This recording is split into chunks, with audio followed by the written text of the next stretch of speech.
Hello, hello. How's it going? How's it going? Hello, butterfly. How are you? Oop, echo, echo. Awesome, awesome. I hope everyone is doing well. One day we'll figure out these angles.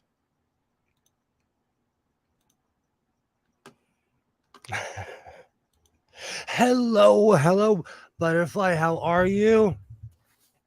I'll be stopping by every once in a while tonight. Awesome, awesome. Welcome, welcome. It's a little early. I have quite a few plans tonight. We'll see how any of it pans out. I know it's hard to believe, but I did not go to downtown LA. I know it's shocking. Uh, I think my streak was 7 weeks in a row. 7 weeks in a row, I went to downtown LA. But the streak had to be broken. It felt good to sleep in, and when I woke up this morning was usually the time I'm coming back. So it was glorious. We are fat and sassy in Texas. Awesome, awesome.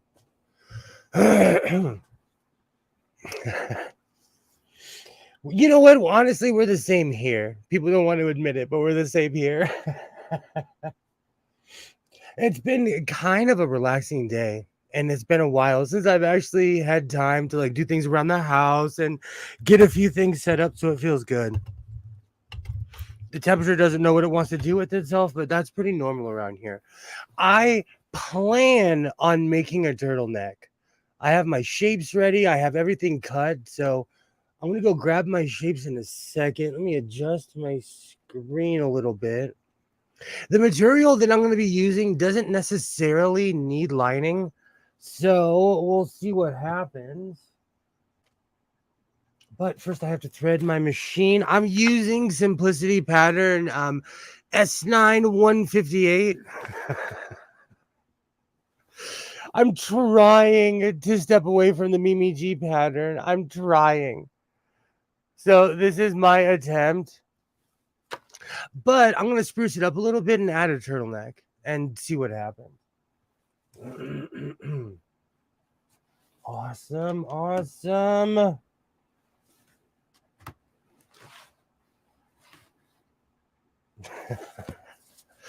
I'll wait for people to pile in before I start on my adventures in sewing. But in the meantime, I can set this up. Thank you, butterfly. I have this really semi-thick, stretchy material that doesn't necessarily need lining. So I'm going to do kind of a mock-up experiment, aka try to make a turtleneck and see what happens. But I love this material and it's extremely stretchy. So I'm going to, excuse me. I have my shapes cut already. I literally just have to go grab them. So I'm going to start sewing them together. But first, I should plug in my machine and make sure everything's firing correctly. Today's been kind of a relaxed day instead of my usual crazy running around. You know, I have larger pieces of it over here.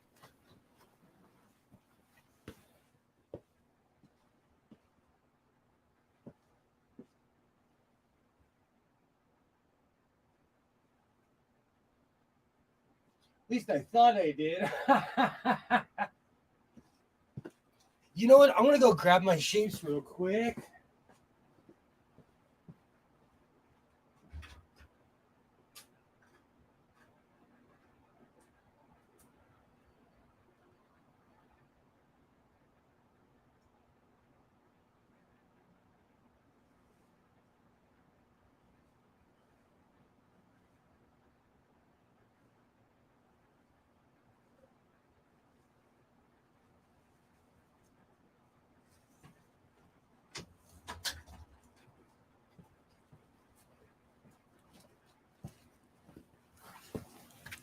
Awesome, awesome. I guess you can call it excuse me, kind of a jersey knit. I love this material, and it's extremely durable too. Like, I've already washed this. It didn't fade at all, which is rare.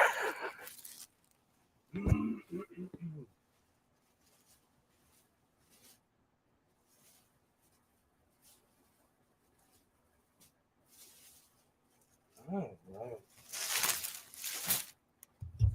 I'm beyond unprepared today. So let me get my table.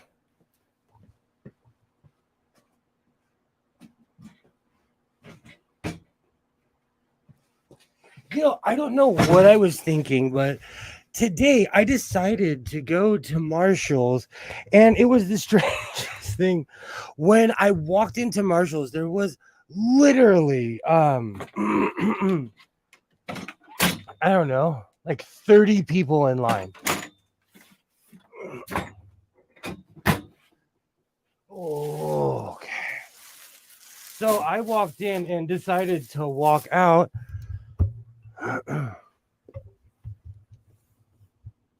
It was just the strangest thing, I guess, because I live on soccer mom hours. I'm always out during a certain time of day. And because of that, because I'm always out on a certain time of day, I really did not notice the gobs of people that are always out.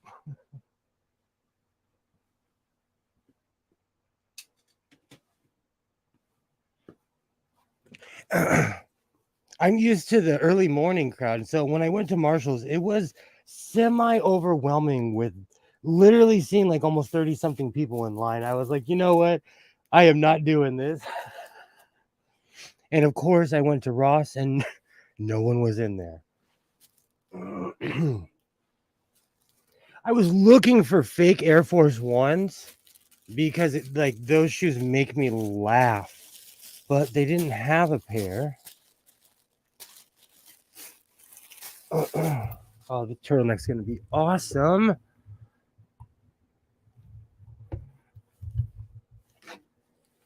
It's, the way people consume fast fashion is really strange to me. It's kind of one of those insatiable things that no matter how much you buy, you're just going to keep on buying more and more. And then you're going to throw it out and buy more and more. So fast fashion in general trips me out.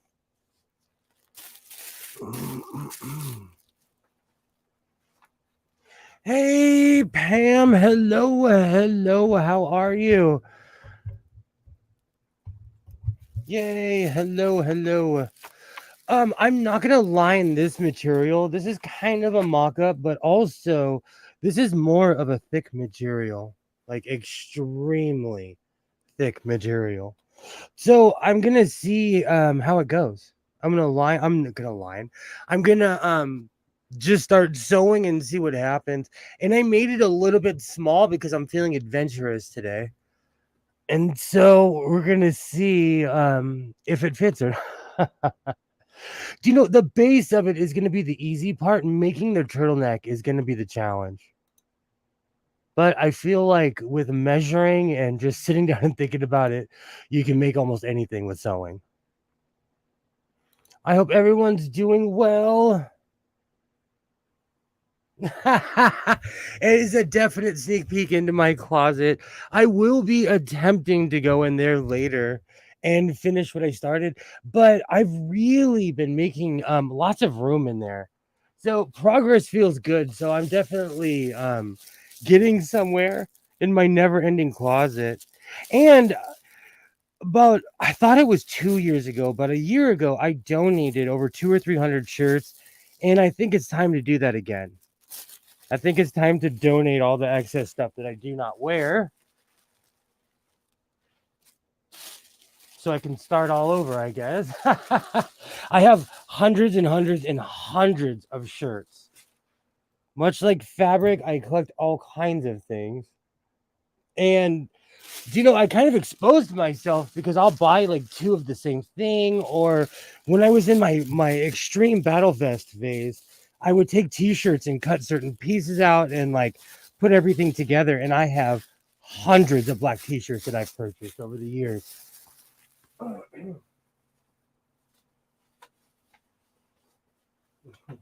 Thank you, butterfly. I want to go in there in a second. There is actually a ton of room in there. You know what? Let me run in there and see what the acoustics is like.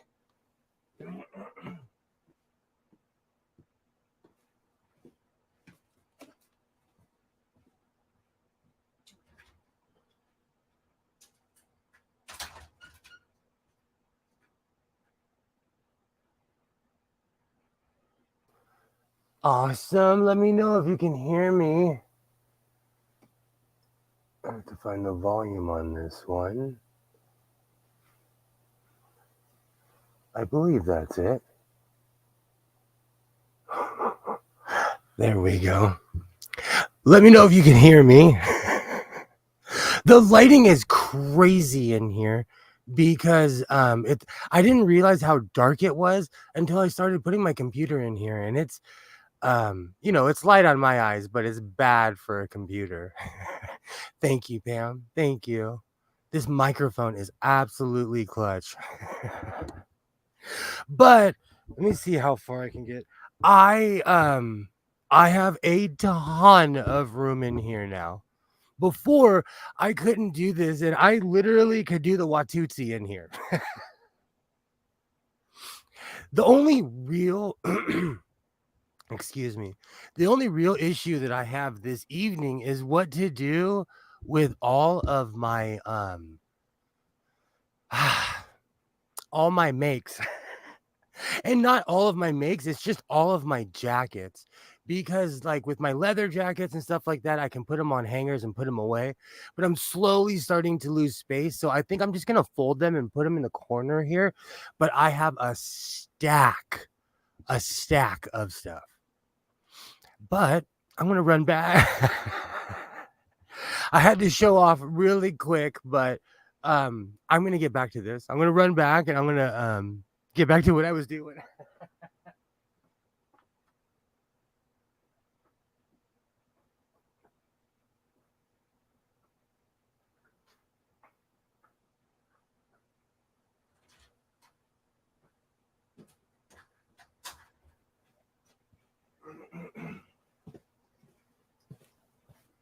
Oh, right.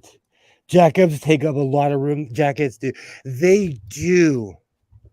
They do. It takes up a ton of room. And because of that, like I literally put all of them in the middle of the living room and I put all the clothes around them.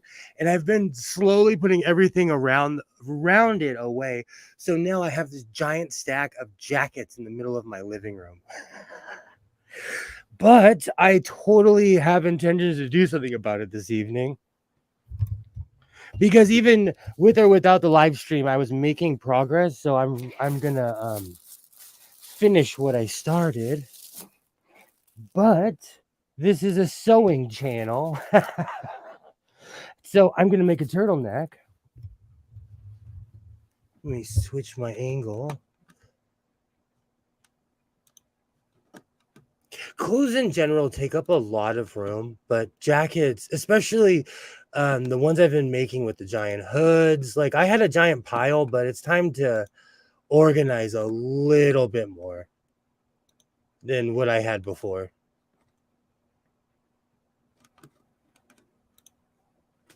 Awesome.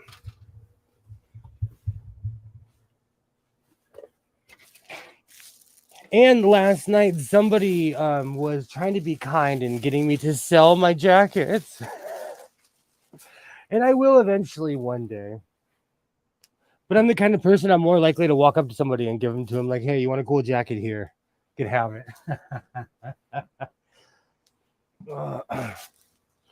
Awesome. Maybe your next sewing spree can be armbands.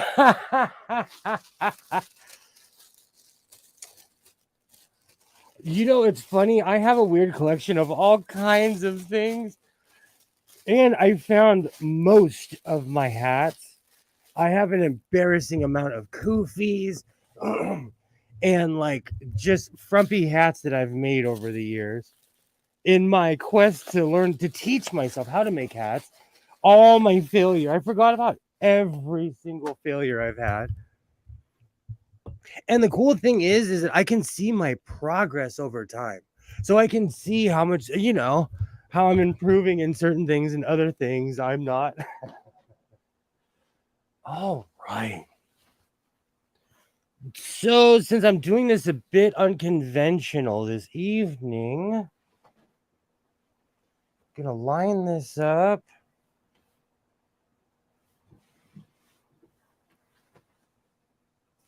All right. Odin is extra chatty. I think there's a storm coming or something. Okay, perfect.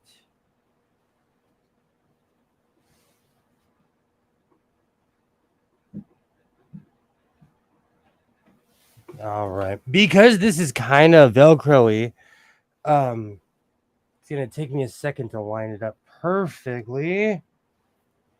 There we go. There we go. Perfect. Let me get my pens because I always forget them. At this point, it's a hobby. Oh. Did you finish your purple sequins hat? Well, in a way, I did. Oh.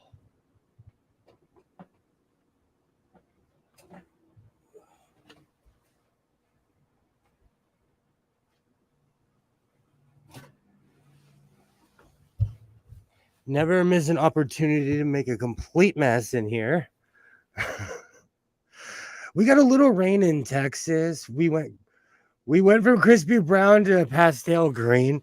It's actually weirdly beautiful here right now because we've had an unseasonable a weird rainy kind of season. Oh. I've learned a lot with this. Let me see if I can adjust this.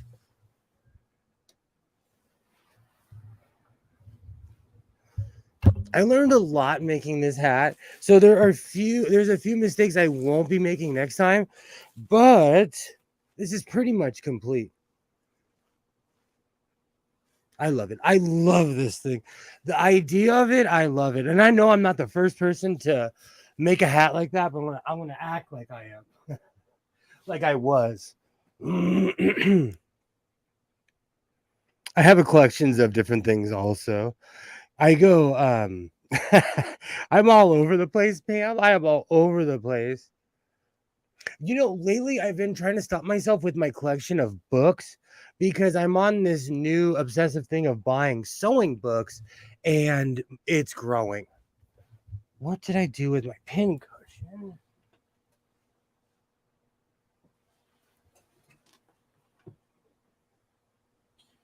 All right. So my new thing is buying all these sewing books and I'm like, that's cool, but I don't have much room for them. So I really have to check myself with all the sewing books. Yay! How's it going, Alibaba? Didn't see you sneak in. Hello, hello. Own it. I love that hat. And the hat all came about because of Alibaba's suggestion. I have good because I've been cleaning, I can now see how much I've purchased and what things I'm buying that are all in the same direction. It's kind of laughable. At this point, I don't even give myself a hard time. It's just kind of laughable. Oh man, it's hot. I'm gonna take this off. Okay. And in my hallway right now, I was cleaning out the closet and I found I think 7 sewing machines. In the middle bedroom, I am man enough to admit there are 7 sewing machines that I forgot that were even on this planet, and they're in my closet.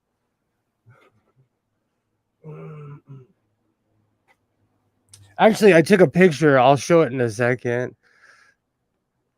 Will you please send me your link? I didn't save it. I'll have it this time. I have an abundance of sewing books and coloring books and craft books and reading books. I'm the same way, Pam. I'm the same way. I think the hat needs to be redone to match, or do a cloak or hood. Maybe have the mosquito net inside the hood. I agree. Oh, oh, that's a good idea. That's very Anubis from Stargate. I like that. I really like that. Do you know what's funny, Pam? Right now, I have stacks of books in my entryway that were in the room, and I'm like, I have no idea what to do with these because I have stacks of books like sporadically throughout my house. Awesome. Yay! How's it going, Commander? Hello, hello. I love the Muppet thumbnail. Do you know I lost a subscriber when I posted that, and I really wouldn't have noticed, but I posted it and they were gone within like 5 minutes. So it made me laugh. So someone out there is an extreme hater of the Muppets. Awesome, awesome. I hope everyone's doing well. I sent the link out if anyone wants to hop in, or if anyone wants to hop in, let me know. And I'll put the link in the chat. All right.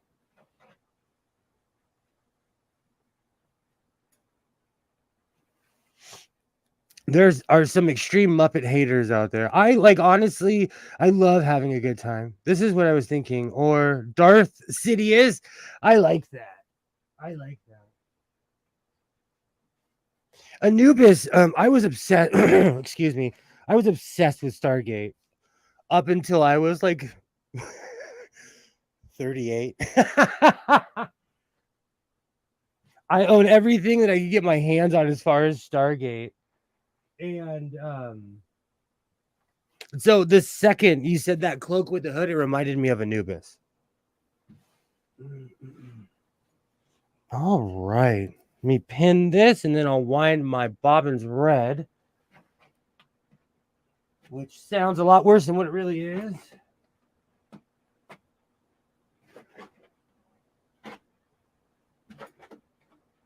Oh, I have a ton of ideas now that you said that, Alibaba. That's a really good idea. Okay.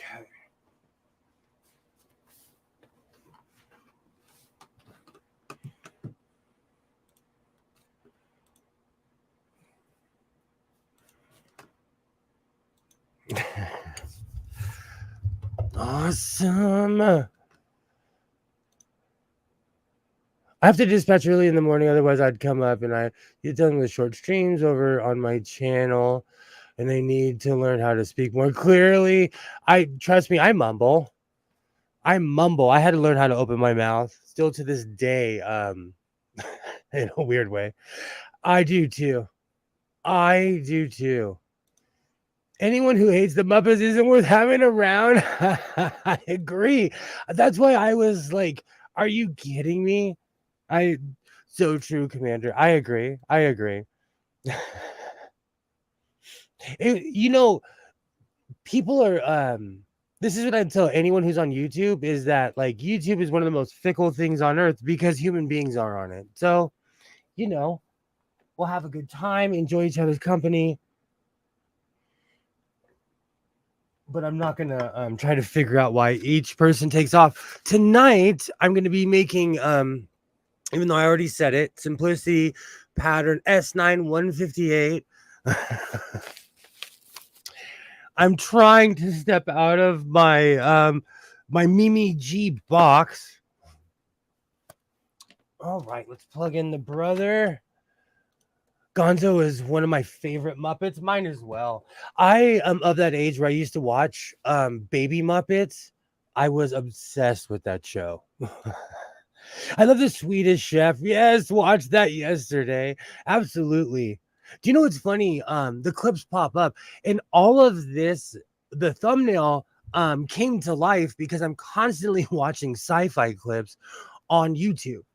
And I'm constantly watching this and that. And that clip is from Muppets in Outer Space.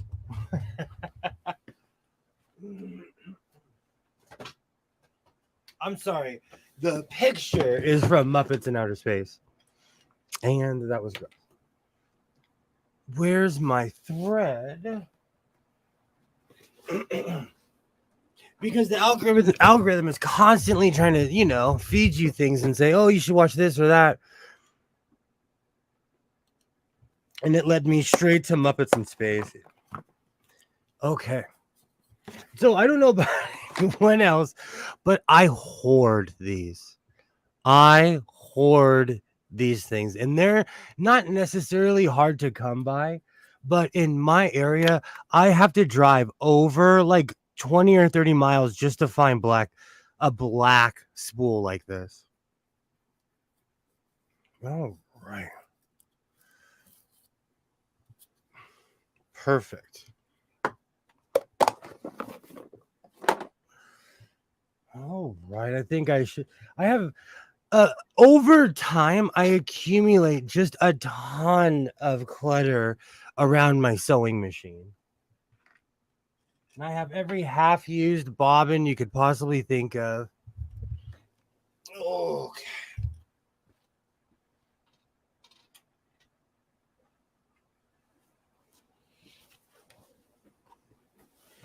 All right. So I keep on saying I'm not going to go that long. I'm not going to go that long. But we'll see. I'm trying not to keep you guys too much. I know I've been streaming a lot lately.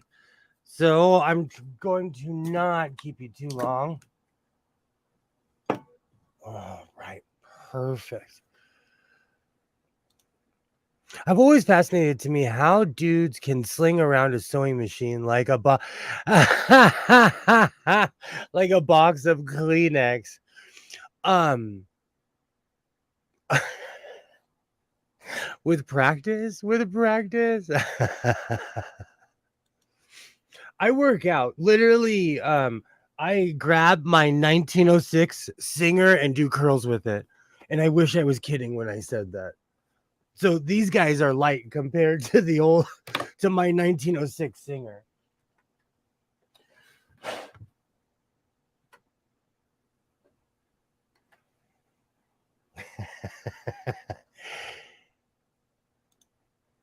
Have missed seeing you the last couple of days. Oh, thank you, Pan. Thank you. I try to it's been crazy around here, and there's been all kinds of weird stuff going on at the job, all kinds of crazy stuff going on. So it feels good to be able to stream and have enough time to.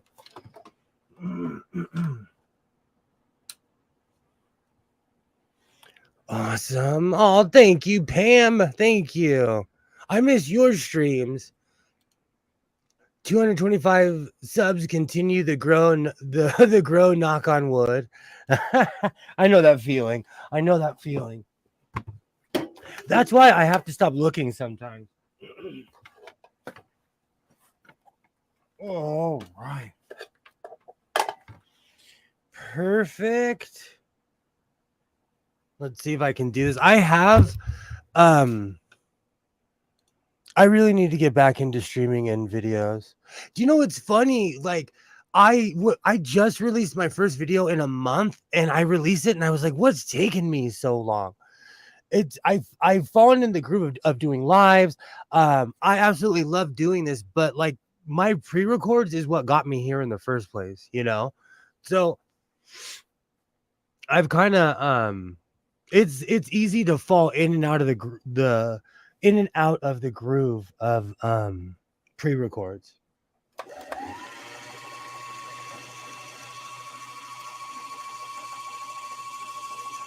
I hope that was it. I hope that was clean. That didn't sound good, but we'll see what happens. I did do 3 videos this week, though. Yeah, I know what you're saying. You did. Okay, there we go. Because of my lies, like I felt like I kind of fell off. That's why I did my whole Return of the Red Eye thing in my video. Oh.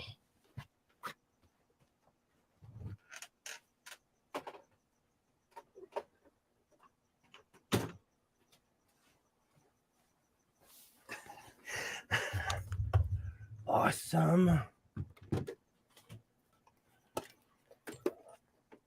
The turtleneck. The whole idea of making a turtleneck is kind of experimental. I'm kind of like, because I know how to make the shirt, I know exactly what I'm doing, everything up until the point of actually making the turtleneck. So this is gonna be awesome. We're gonna learn together.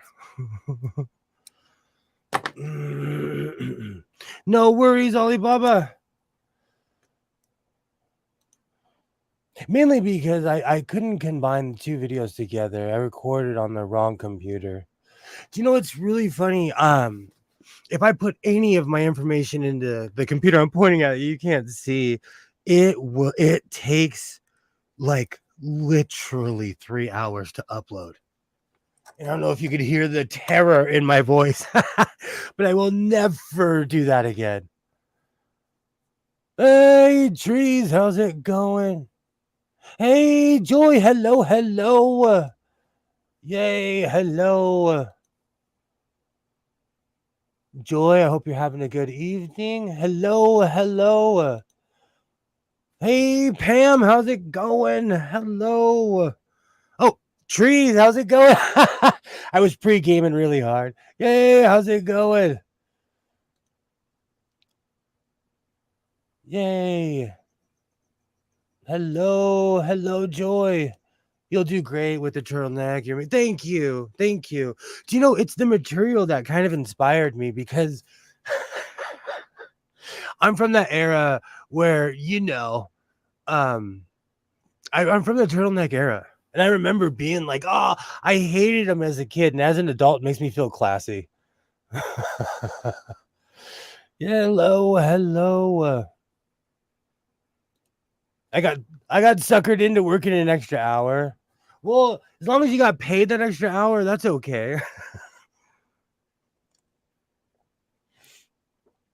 But I know that feeling, like having to wait for somebody. I am the wrong guy. If I have somewhere to go and somebody has to like if someone's late, I'll let them know. I will let them know. Awesome. Geez, did you tell them it's not possible? Because I wish I was a pass, but God, the sewing's live. Oh, okay. I wish that the world worked that way. Oh, awesome.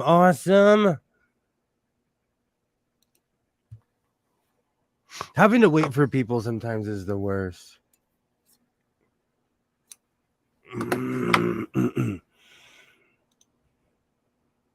I radioed it in. Oh, I let people know. And they're like, hey, that godless sewing guy's crazy. I won't be late again. I let people know.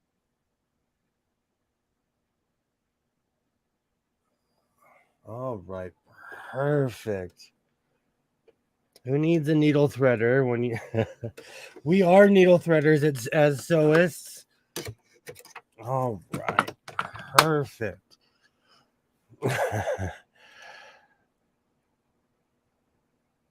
Yay, hello. I don't miss 13-hour shifts. Oh, neither do I.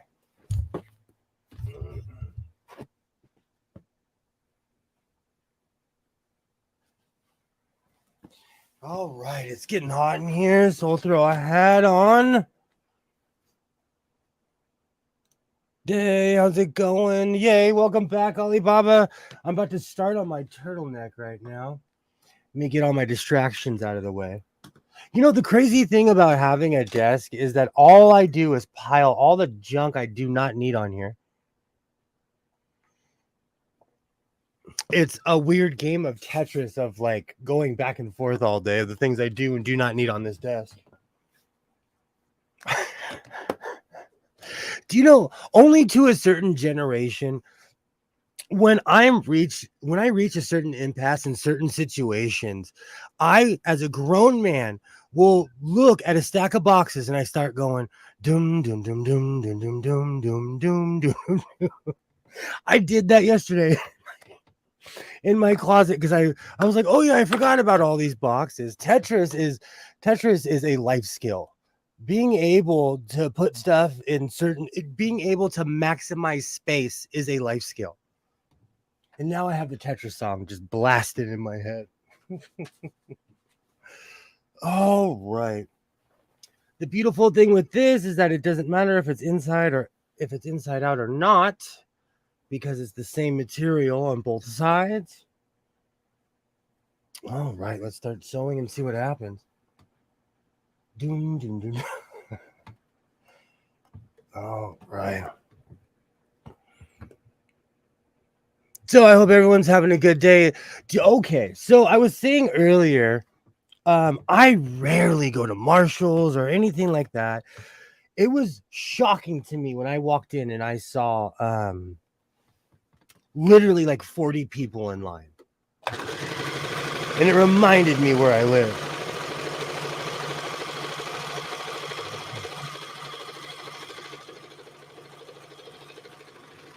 And I would love to see that footage of me walking in and then walking right out when I noticed there was almost like 40 something people in line. Am I wrong for that? Am I an impatient human for not wanting to stand in line for something that I really probably do not need in the first place? Did I not pin that part? I guess I did not. All right.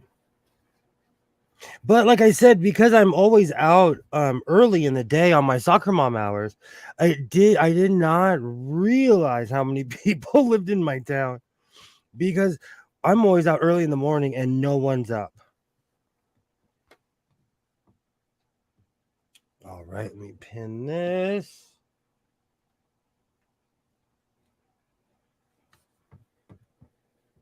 You never played Tetris, Alibaba.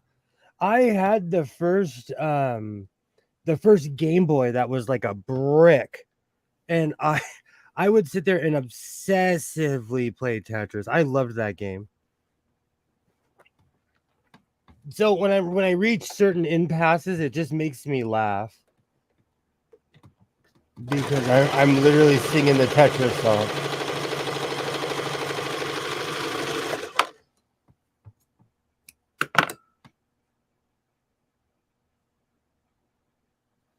Oh, that's funny. We're gonna see how this ends up. This material is extremely stretchy, and it's literally leaving ridges even on a straight stitch. So we'll see how it ends up.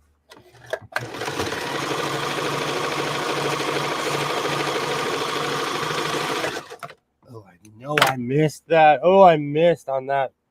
Okay, let's start that over. Alibaba, I play Tetris every time I clean my sewing room. Absolutely, butterfly. Absolutely. Let off the pressure on the oppressor foot. Do you want to know why? It's because I have my clodhoppers on. I need to take my shoes off. I just want to be tall. That's all. I just want to be tall. Oh.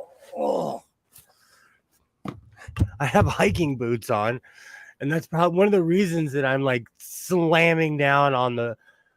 Oh.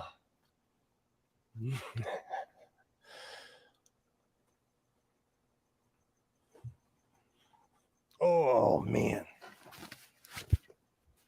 Okay. Back to being 5'9". I bet the machine has a stretch stitch or could use a narrow zigzag. Oh, that's a good idea. That's a good idea. Let me see if I can catch it on this one.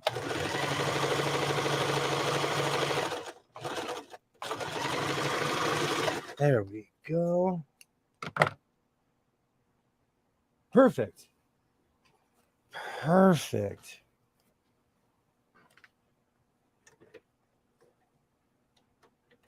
So do or do you not participate in fast fashion? I've been watching a lot of videos about consumerism and how we affect the planet. Like to the people who sew, like I'm a hoarder, so I'm actually better for the planet because the whole circle of trash stops at my house.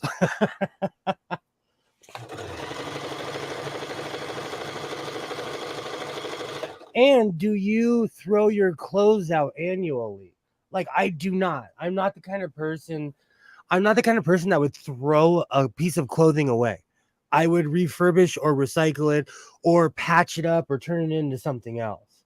Do you discard your clothes? I know it's a strange question, but I've been watching a lot of videos on like our environmental impact.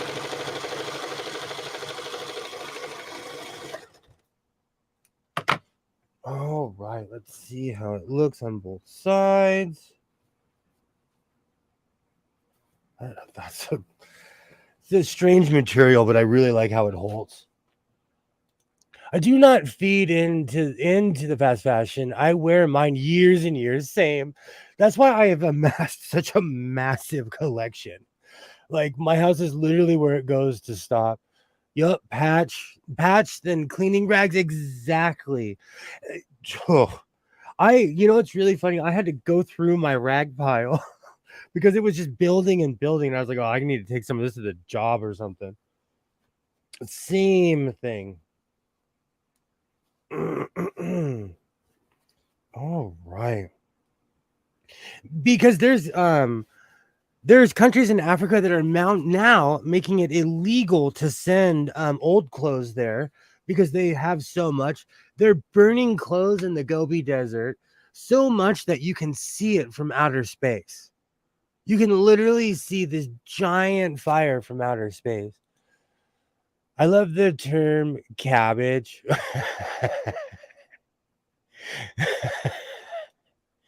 I donate to thrift stores or a friend. I buy a lot of clothing from my thrift stores too. Same, same. Most of the clothes I own are from thrift stores. I won't even sit up here and pretend though. I do buy a lot of stuff from Walmart.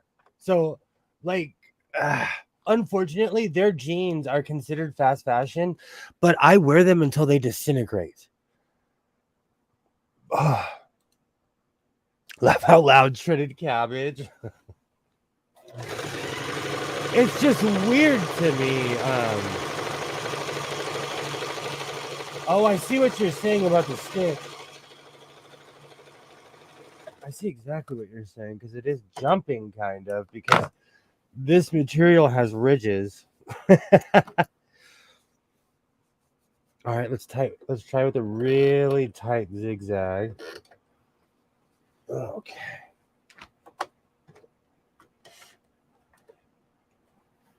And as a Westerner, I sat there and just felt guilty watching this, like because I participate in a lot of this mayhem.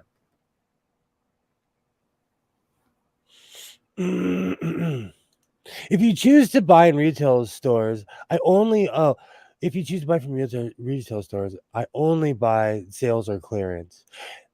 That's true.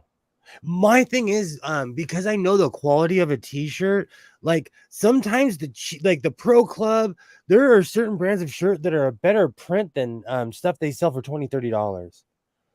I learned I learned that term from Bernadette Banner. She is so cool. Do you know I have to check I definitely have to check her channel out.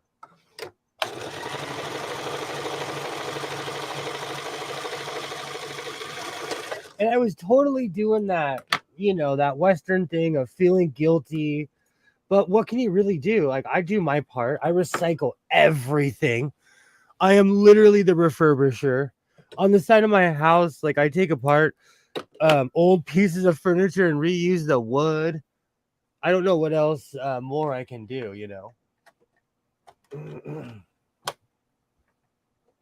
And also, I donate, like, there's a thrift store by my house that has a day program for people with special needs.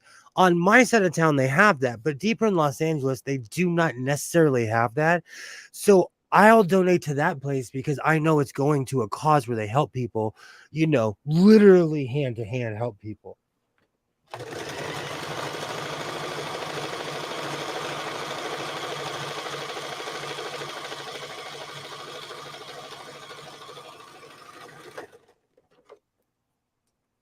All right.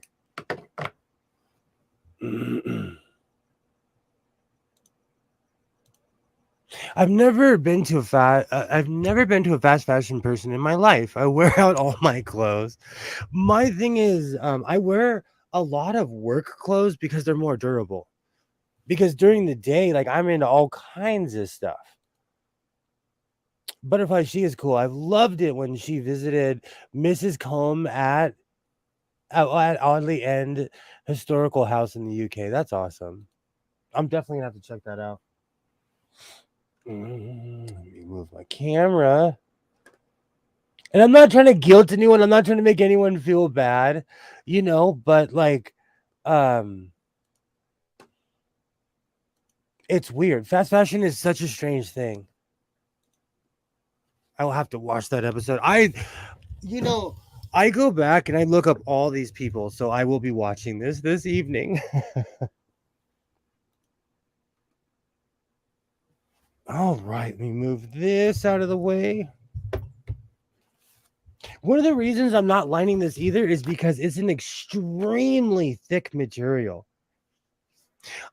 I'm so compulsive that when I'm at the thrift store, especially the one where the guy gives me everything for like 50 cents to $2, I'm just pointing. I'm like, I like that. I want 5 yards of that. I want this. I would like 4 yards of this, please. And it's literally not until I get it home, I'm like, oh, this is stretchy.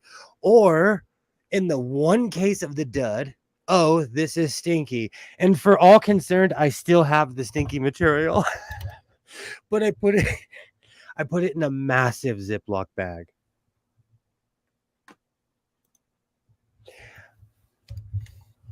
I love her pocket purse challenge that she did. It was so interesting. Her hand sewing is so nice. Awesome. That reminds me. So, I need some ideas for my fake Fendi material. Because I'm not a clutch kind of guy. If you need a clutch, I'll make you one. But I'm not necessarily a clutch kind of guy.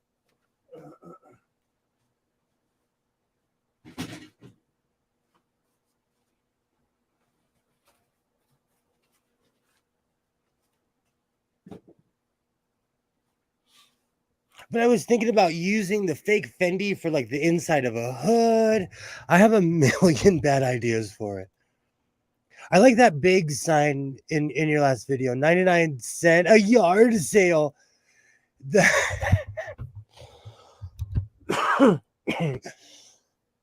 excuse me. And most of that stuff has sequins on it. See, downtown is unreal. That's why I'm glad I didn't go today, because every time I discover, like, I go down a new street, I discover a whole new like district. That shop, the patch shop that I go into, that's a part of many, like that entire street is all patch shops. It's crazy that they actually have a patch district in downtown Los Angeles.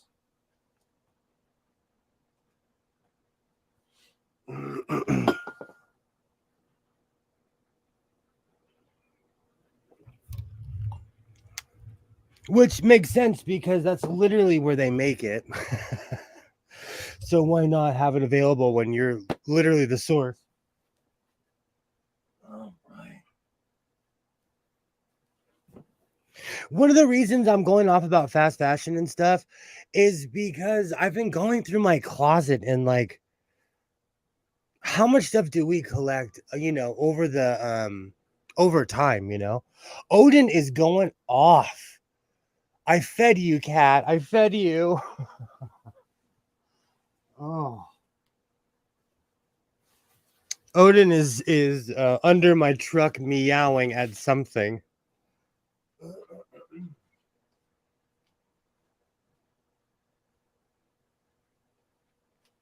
All right. So I'm gonna throw this on, and then I'm gonna put the arms together. I have a question for you all, Apple peeps. Is AirPlay the same thing as mirroring? Do you know? Okay, no, because AirPlay is like I could be no, that's AirDrop because I AirDrop everything from one computer to another.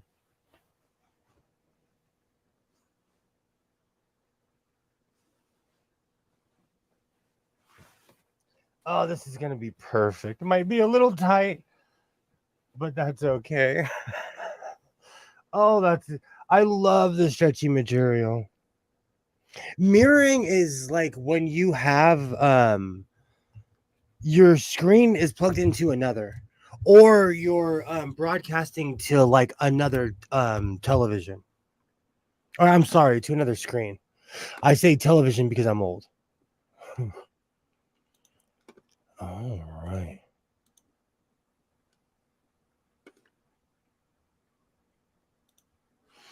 Awesome, awesome. Let's take a look. Let's see how the closet's doing. The closet is so much clean. There's so much space in that closet now. That's the beautiful thing about being semi-organized. All right. All right. So we have those pieces together. Now I'm going to put my arms together. The arm pieces. I'm definitely going to pin these because they're extremely flimsy. Perfect.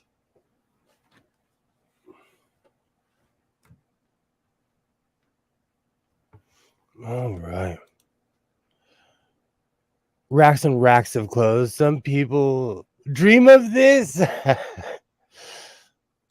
Do you know for the longest time, I'm glad I don't have that much to wash and care for. I'll show you.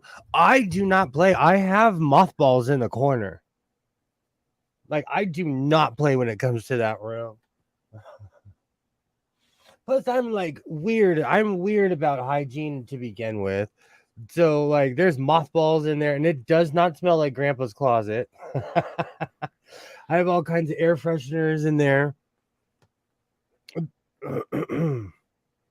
Because if you do not, every once in a while, some giant moth will come screaming out in the hallway and say, I was born here. Awesome. But that room is a moth's dream. Okay, there's one arm.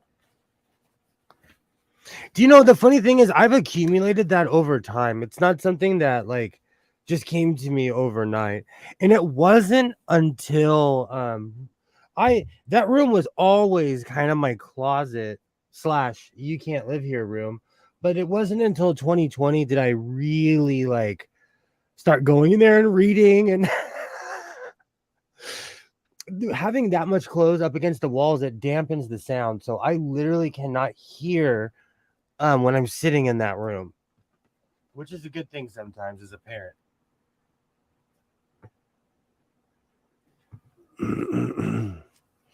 All right. Beautiful.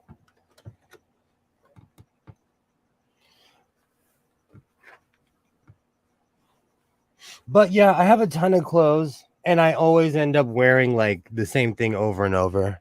Life's funny that way. That's one of the reasons I clean my closet and I'm like, oh yeah, I had this and like 5 of these. Oh yeah. Ugh.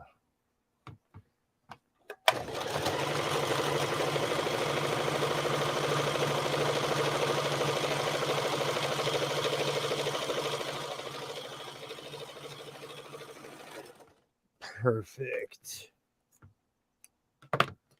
It is a lot to care for, and I am going to be buying a new washer soon. but it's something I love to do. And this time of year is when I go through my closet and donate half of it so I can start the debauchery all over again.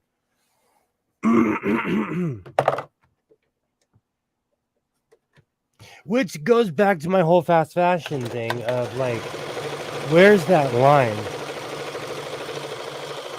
And like Alibaba was saying, like, I have clothes that are older than my kid.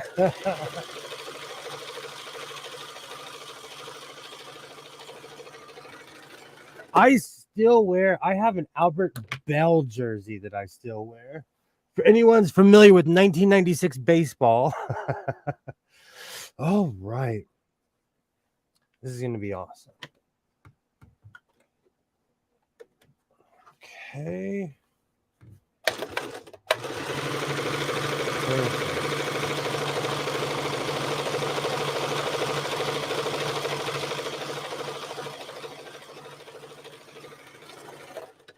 Perfect.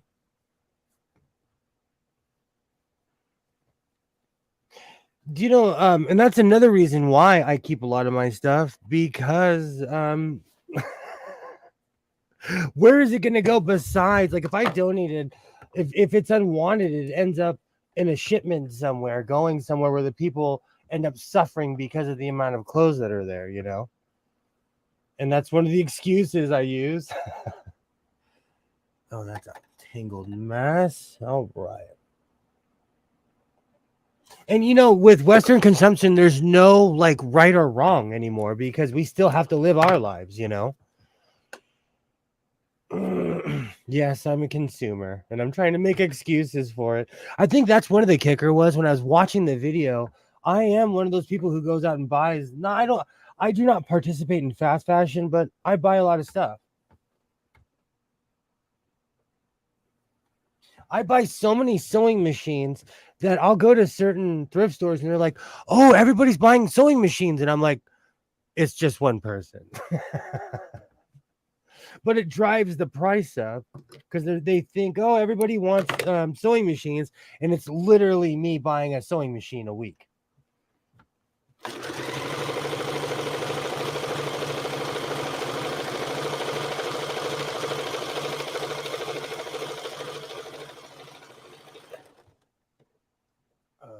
Okay. Even the place where I bought the treadle sewing machine, their prices are out of control. They're asking way too much, or they want like $90 for a Kenmore because they now think it's high value because they disappear when they get put on the shelf, you know. But what can you do? So, is anybody making anything right now? Anything spectacular? Let's see. Is that the camera? No, it's not. There we go. Perfect. Treadles have gone nuts lately. That's good to know. No, that's really good to know because I've been seeing some outrageous prices and I just keep going. I literally just walk right past. I took Isaiah recently to a thrift store that we used to go to all the time, and the owner was like, "Oh, you don't buy sewing machines anymore," and I was polite about it, and I'm like, "Oh, you know, I have a lot," but the truth is, they have priced me out of them. I have seen them consistently on average over 200. Okay, but I have a question though, Alibaba. Are they selling? Because if they're selling, I have a treadle for some people.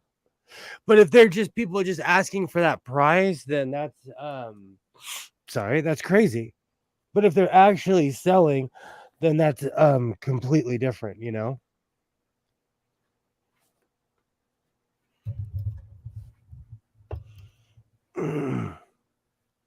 Because like right now, because of the writer's strike, people really like the movie houses. You can make a lot of money off the movie houses here, and they're not purchasing anything right now because no one's making new products right now as far as the entertainment industry. And so certain markets have slowed down because they were the people who bought massive amounts of furniture, no questions asked, or, you know, 3,000 lights, or, something crazy. Oh, right. So it's really affected people around here. So there's this weird depression because a lot of people were dependent on the entertainment industry around here. I can tell this is going to be a pinning nightmare. Okay. At this point, when it pins crazy like this, you just have to pin it tight so you do not get any bunching and hope for the best. There we go.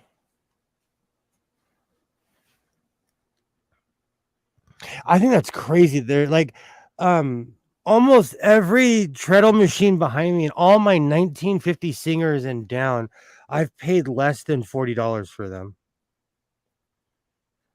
And like at Rooster's Relics, even for my 1910, he gave me such a good price that I constantly plug that place. So it just shocks me that people are pricing themselves out of the market right now. But do you think that's because of inflation and everybody thinks because of inflation that they can charge more? I know someone that makes outfits for movies. They are worried right now. Some are losing staff in their jobs. Yeah, it's bad here right now. It's bad. Somebody somebody I know that was a writer, and I'm not dogging him at all, and he's not even a good person, but in no way, shape, or form am I dogging him. He was a writer for CBS, and now I can see on my camera he's an Uber driver.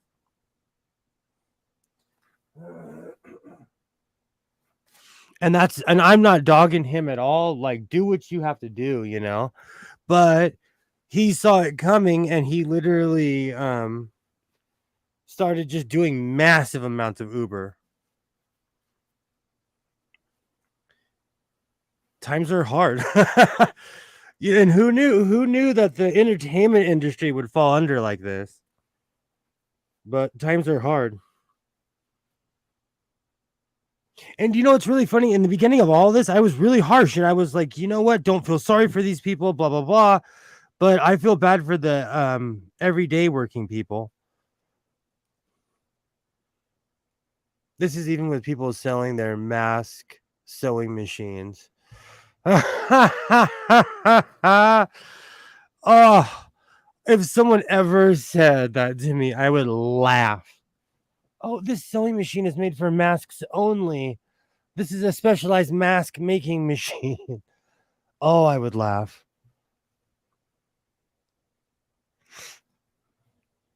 I think what's happening is that the industry is falling over, and now we're seeing all the ancillary problems that come with it. All right.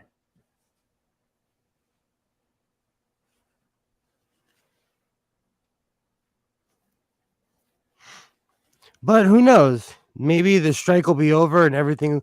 I don't think it'll ever go back to normal because of streaming and everything like that. But maybe when the strike's over, they'll find a weird compromise.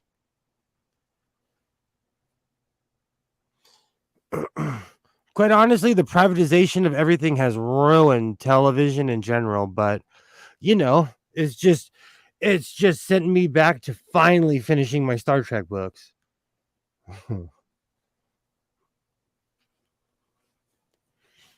All right. This is really coming along together. Was easily put together. The shirt itself is gonna look great. I'm gonna try it on in a minute when I get the arms attached. The turtleneck is just gonna take a second to think about. And how baggy do I want the turtleneck?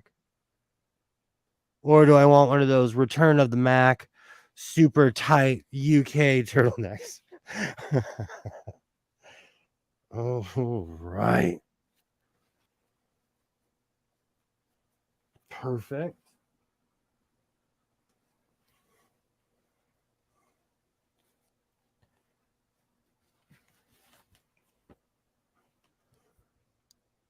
the off mainstream producers creators have been picking up viewerships. Oh wow. So we're gonna it's gonna be really interesting to see what happens. And even for this time of year, it's really strange to not see people filming where I live because they're always filming something somewhere. So it's extremely weird to not see to not see Hollywood in action. Even driving around, it's weird to not see Hollywood in action. Because you can almost drive around almost anywhere in LA and they're filming somewhere. All right. So let's get this one piece on and then we'll attach the arms. Perfect. All right.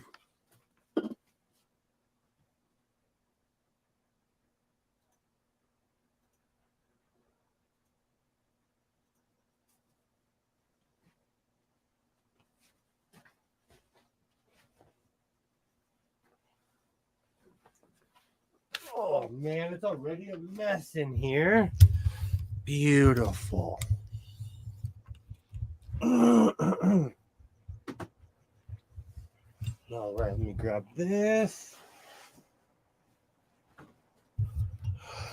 Okay.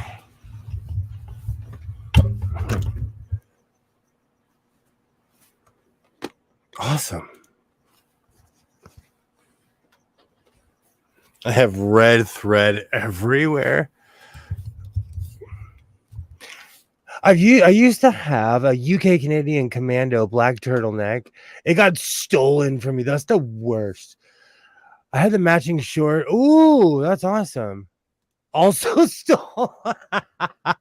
I'm laughing because I got all excited for the second part.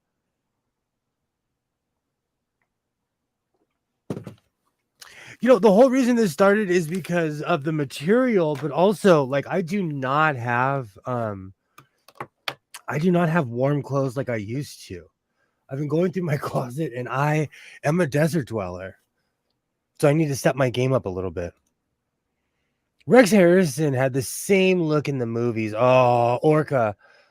Good. Oh, good times. Was a great look. I think I've kind of exhausted my Spance look. AKA gone a little nuts with the Spance. So I'm going for some more practical things. One of the reasons I started sewing in the first place was to make my own clothes. Because I'm so odd-bodied, you know, I'd have to buy certain brand or certain things and they're off, or you know, it's always something. So it's good when you can make your own clothes when you know your own measurements. Oh, right.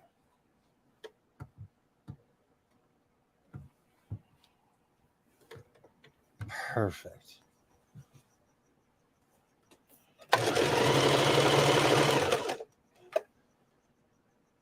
There we go. Let me switch the angle. Hey, Native Atheist, how's it going? How's it going? How are you? I'm making a turtleneck. I have Return of the Mac stuck in my head because I was watching the video and I'm like, they're wearing turtlenecks. I hope you're having a great evening. I hope everything's going well. Hello, hello. Awesome. Awesome.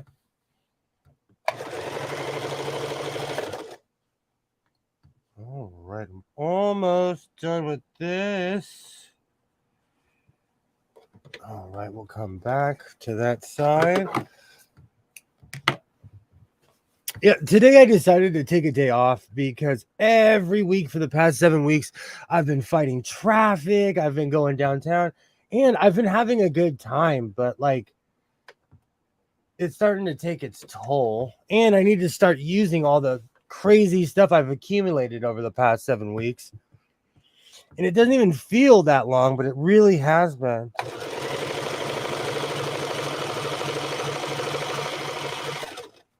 Perfect. There you go. Perfect.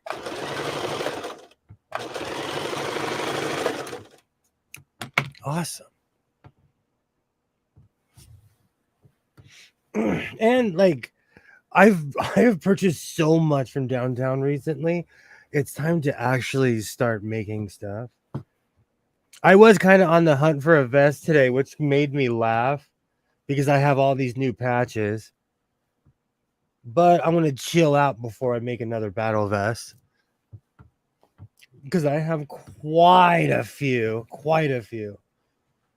Okay. That I want you guys to see how stretchy this stuff is. All right.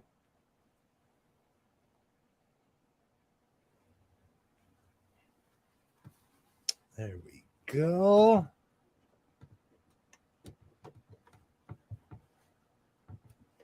I have to concentrate for a second to make sure I don't sew the arm to the neck.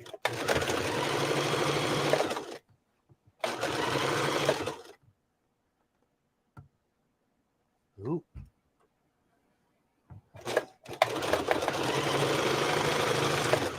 Perfect.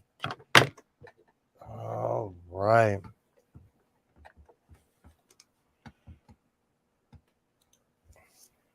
I saw that traffic in that video. Nothing. It is wall to wall traffic. You better have a good radio and some peace of mind.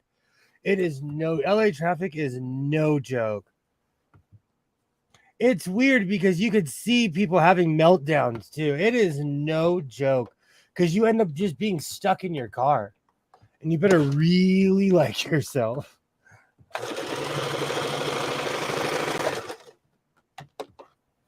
Oh, what happened on that? Do you know there's traffic where I live, but because I haven't lived in the downtown area in a while, I forgot how messy it is down there. So that's one of the reasons I'm glad I took the day off.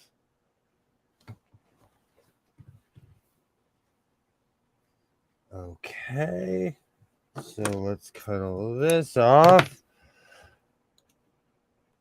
The arm would make one awkward turtleneck. Yeah, exactly. Exactly. I have to pay attention sometimes because I get yakking. Even when I'm sitting here by myself, I've been watching the Lower Decks lately on Paramount Plus. They have a new season out. I've been watching it, and I rewatched it a couple of times. And on my last project, I put the arm to the neck, and it reminded me to pay attention in what I'm doing because those are mistakes I rarely make. So when you start making rookie mistakes like that, it's time to pay attention. All right, and now I have the theme song stuck in my head.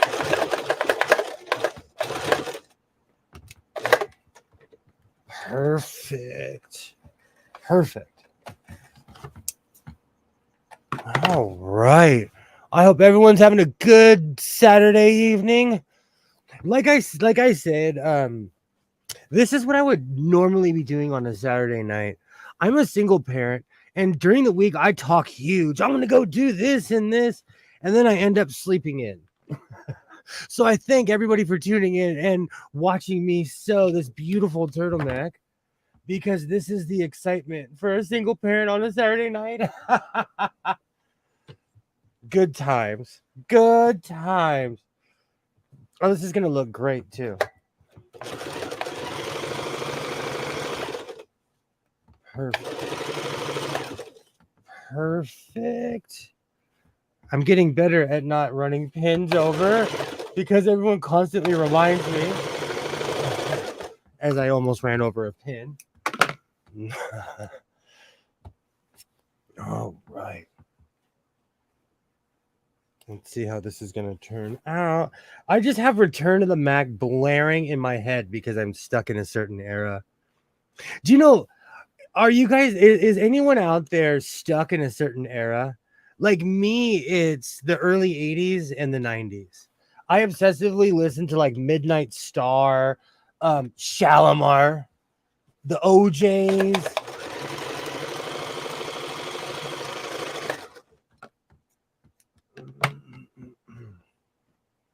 All right. Oop, I missed a piece there. I've been getting a lot of robocalls lately. Somebody must have sold my information.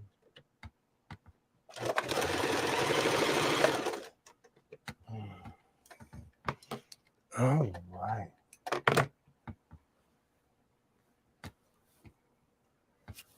Beautiful. And after my Marshalls, after I went to Marshalls, I went into Ross, and it made me laugh how Marshalls was busy and nobody was in Ross. So I got to kind of peruse, but it's funny. Even Ross is a discount store, and they sell fast fashion items at an extremely high price. It's the strangest thing to me. And I know where a lot of this stuff comes from. And over time, as a sewist, you can look at an item and see where the mistakes were made, even if it's an industrial piece.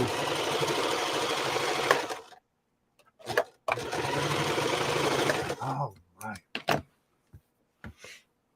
All right, let's see how this looks. Oh, did I make any blatant mistakes? Not yet.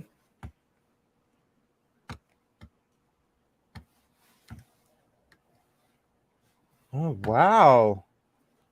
Okay, cool. Just have that one piece to do right here.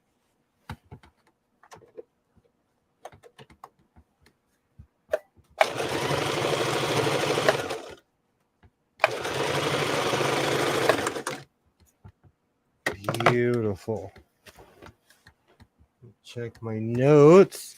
Oh, let me cover my address.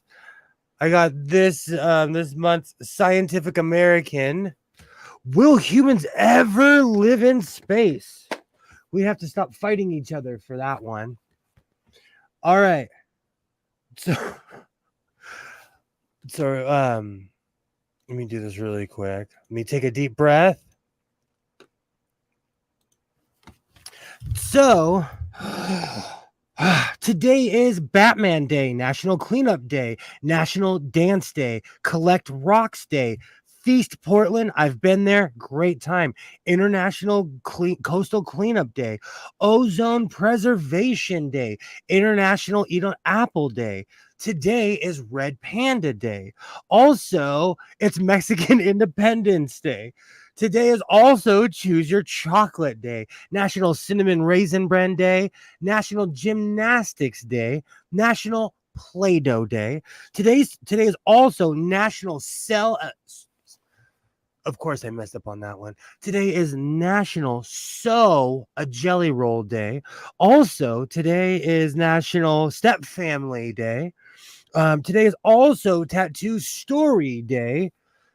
Also, National Trail of Tears Commemoration Day. Today is also Papua New Guinea Independence Day, Puppy Mill Awareness Day. Also, Stay Away from Seattle Day. You know who you are. Today is Stay Away from Seattle Day. And World Barber Day. I was shocked at the amount of days that there were today. I was writing them down, and you know what? I skipped a bunch. If I can't pronounce it, I'm not gonna try to embarrass myself. But hooray for everything today. Today is Everything Day. So raise awareness. All right. All right, let's turn this thing inside out and see what it looks like.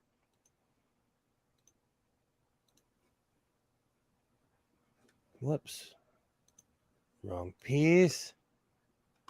But it made me laugh when I saw today is National Sew a Jelly Roll Day.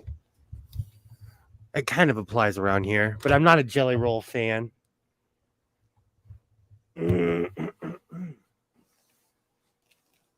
I guess I could get one, take it apart, and like make a jacket out of it or something. Oh, right. Oop. I just noticed a mistake.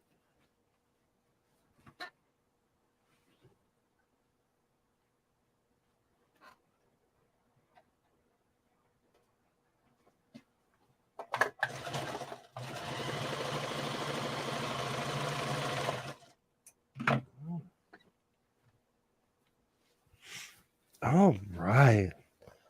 Let's try that again. There we go. Beautiful. No blown gaskets here. Perfect.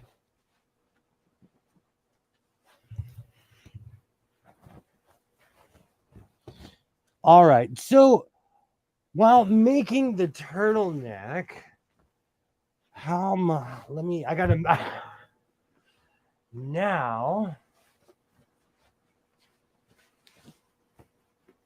All right. Oh, that looks beautiful. Oh, that's beautiful with the stretchy material. That looks perfect. Okay. So now is making the turtleneck. I need to measure my neck. We all want to say that, oh, we're never mind. I won't say that.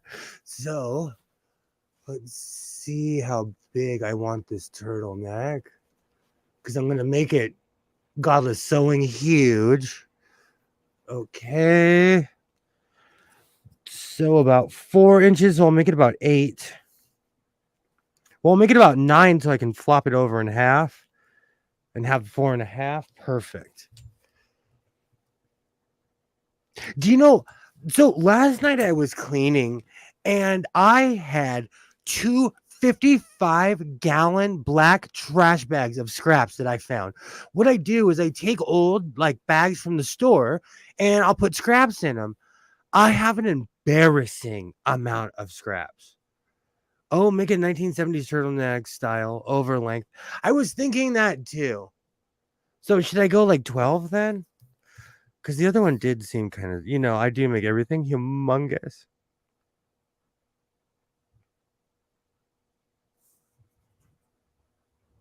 You know what? I'm going to cut it huge and see what happens. Do you know, in everything that I've had recently, I completely forgot that I finished this tunic. I need to line the neck. And in all my cleaning, I found my slow stitch Francisco overalls that I've been working on for years. Must be the candy stripes. Oh, and that's another thing. I want the stripes to all be going in the same direction. That's a very good point.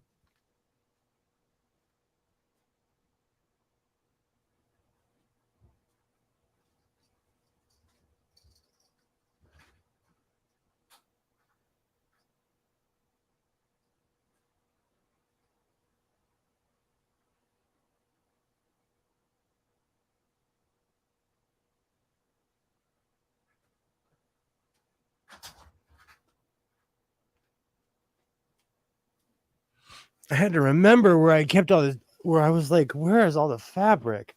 And the funny thing is, I, because the person I buy my fabric from is so generous, I have miles of this amazing fabric. Well, when I say miles, I think like probably like 12 or 13 yards. All right. So let's sit down and think about this real quick.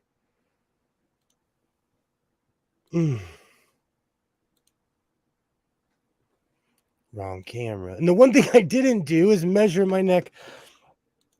Yikes. I'm glad I remembered. But I measured one way. Now I have to measure the other.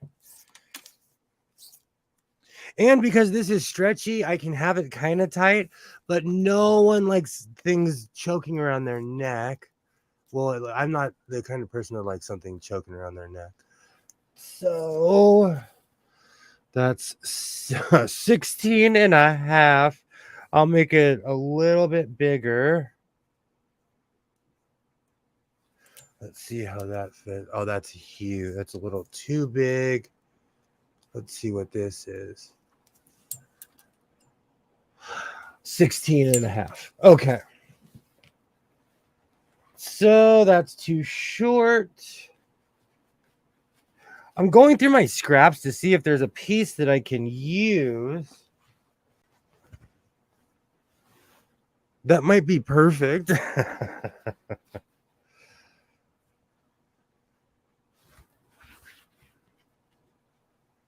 just for experiment's sake, I'm going to cut this piece out and see what it looks like. There are my scissors. There's my rotary cutter. The funny thing about making a turtleneck is the shirt was fairly easy. Now I have to sit here and think about how to make the neck piece. All right.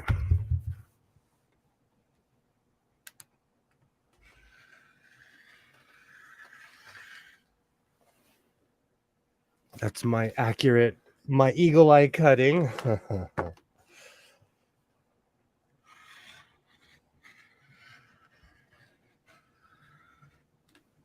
Perfect.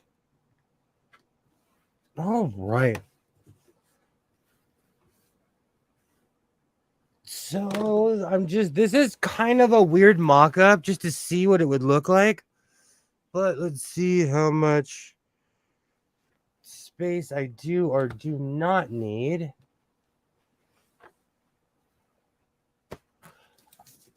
Always trust the math, right?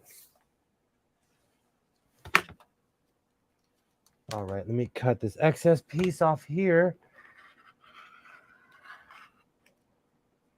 Do you know what's so funny? I do a lot of extreme pirate sewing, but I do measure. I know I do not look like I measure, but I do measure almost everything. All right. So that's 16 and a half. I'm going to cut it at 20 just to give myself some wiggle room in case this whole thing is a giant mistake.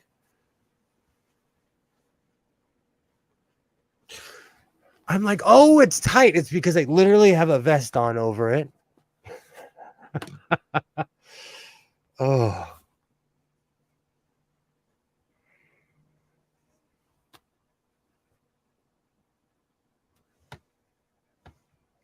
Is that a little too tight? You know what? There's only one way to find out. This is kind of piratey sewing, but let's find out. Let's sew it together and see what it looks like. All right, I'll start even at the top here. Perfect. Do you know, I'm definitely one of those people who is like, you know what? I'm going to make a turtleneck. I don't plan about it. I just go and do it. And sometimes it turns out well, and sometimes I should have measured more. We're about to find out which one this is.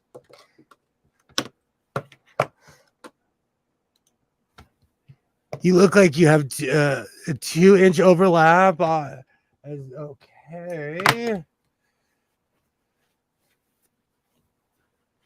Oh, I love the stretchy material. I love this stretchy material.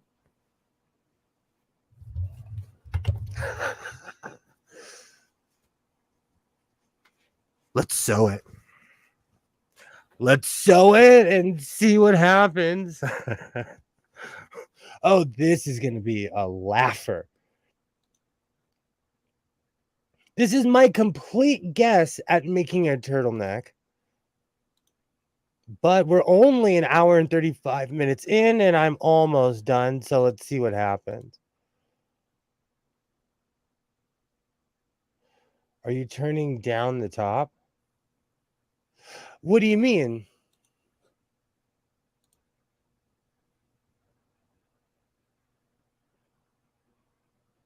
Oh, that's right. Thank you. Thank you for reminding. I didn't even think. Oh, it does. I got lucky. I got extremely lucky with that. It does go the right way. Thank you, Pam. Thank you, Pam, for bringing me back down to earth and reminding me to make sure. Okay. So I'm going to cut this, make it extremely even.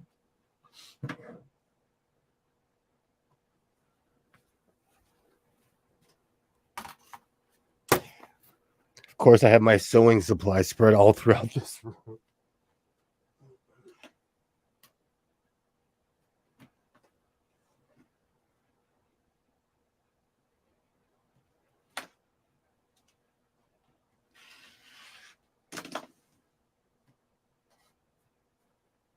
Perfect.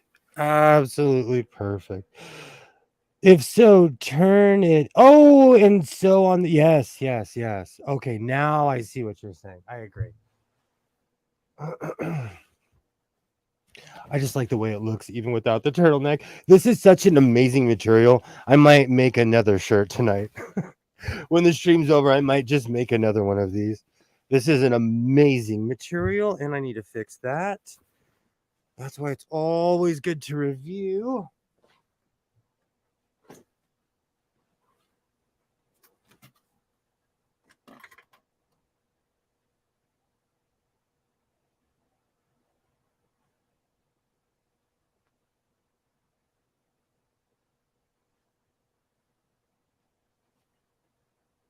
There it is.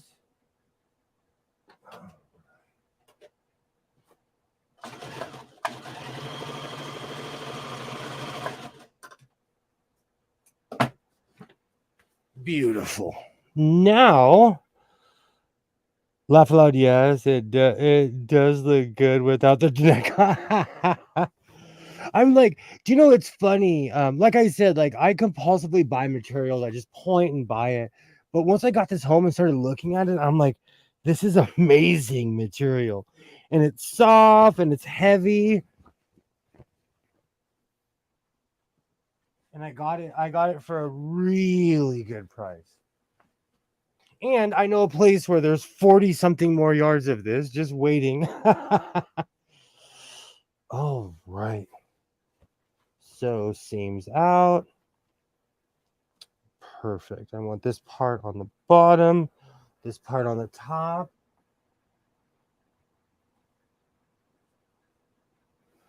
Perfect.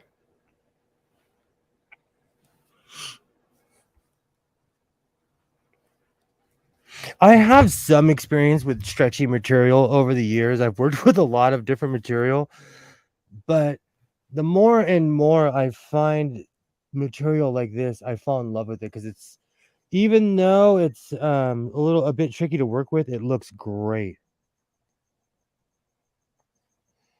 Perfect. Perfect.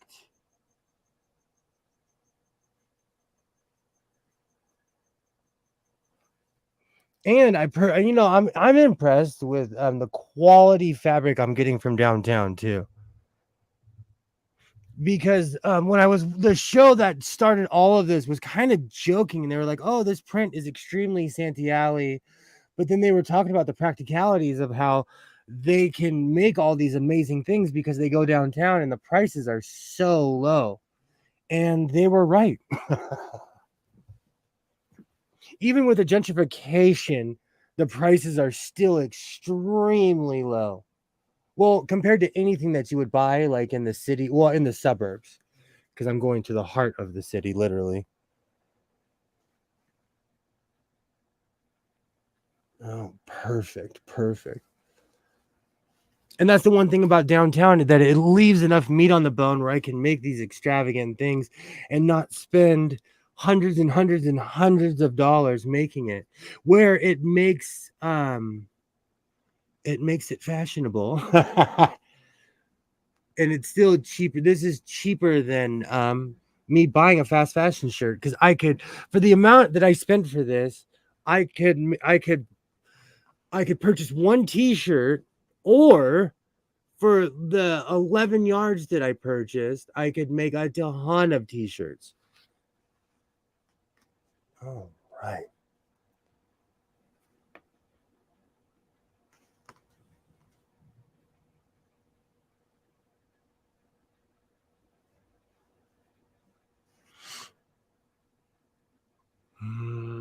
Okay. All right, we're almost there. I'm trying to remember what I should have got my other turtleneck out of there. I always use certain clothes as a template, but I'm glad I went in without using my other one because this is 100% an experiment that is about to be amazing. Let me move all these scraps.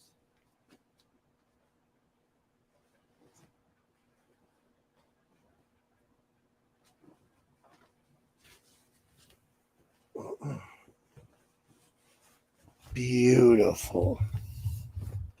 Yay, hello, hello.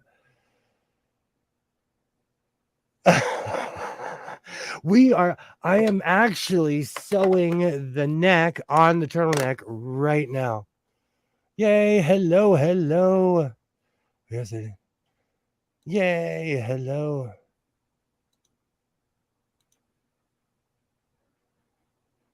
Did you double the turtleneck fabric?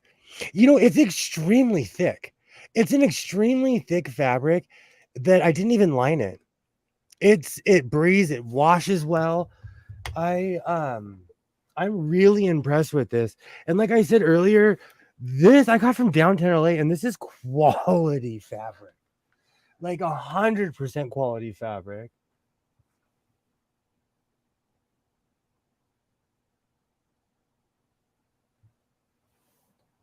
All right, let's throw the turtle. So I have an extremely dumb question. What makes it a turtleneck? Is it the fact that turtles can like shove their face in? I'm asking that as to be devil's advocate because I kind of know why, but why is it called a turtleneck? All right, let's do really close. Let's see how the stitch looks.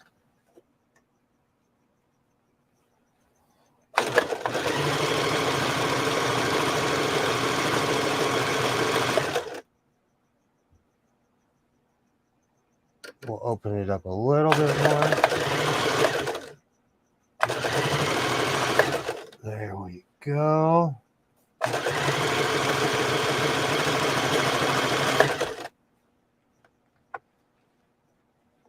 Perfect.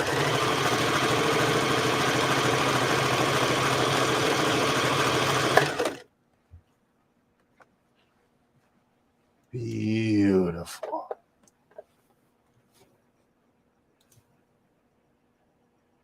You can pull in theory. That's awesome. I remember doing that as a kid.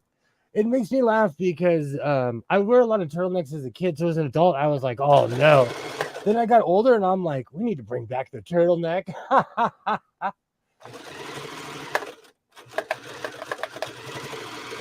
So this is my sad attempt to bring the turtleneck back from obscurity.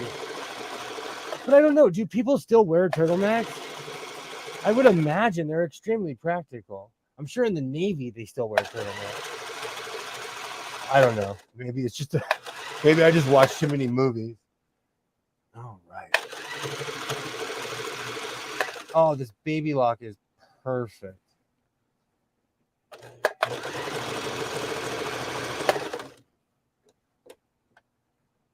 All right.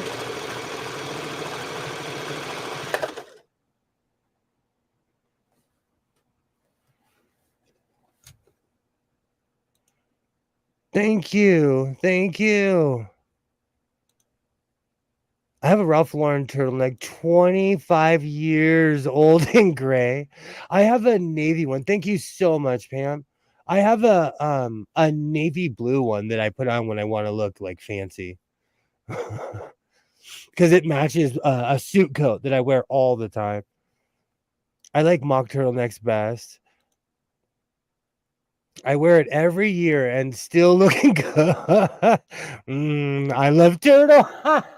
One of the greatest YouTube. Still a classic on YouTube. Still an absolute classic.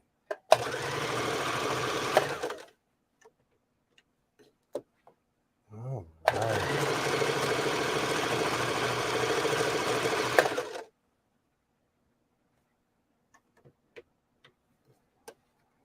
Cool.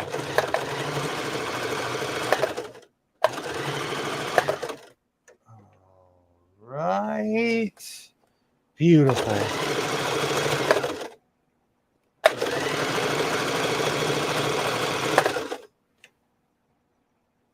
Perfect. Now let's take it off, see what it looks like.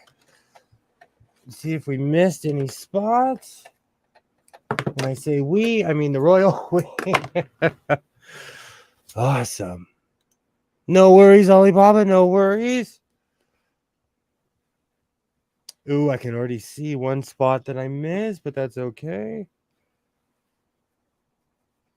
That's why I constantly say reinforce your seams, because I'm more or less talking to myself.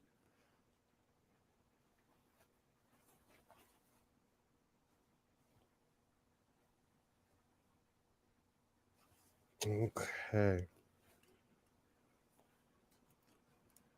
All right, so I'm going to turn this right side out and see what the other side looks like. Gonna go back to my crazy zigzag size. It's a little bit faster. Oh, that's looking good. It is looking good. I'm going to secure the other side a little bit, and then we'll be ready to go, and it'll be a beautiful turtleneck. This material is weirdly thick and stretchy at the same time. That's why I decided not to line it, because if I added another layer, it would be heavy. This shirt's already heavy. I'm like debating if, yeah, because that side's kind of... All right, let's fix these mistakes. Perfect. Perfect. This is why it's good to have a pair of razor sharp scissors.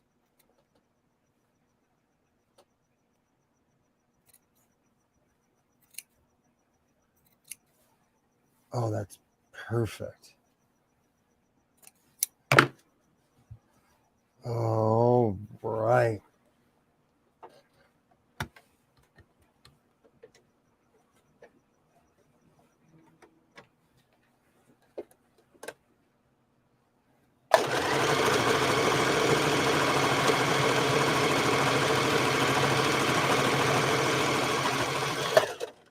Beautiful.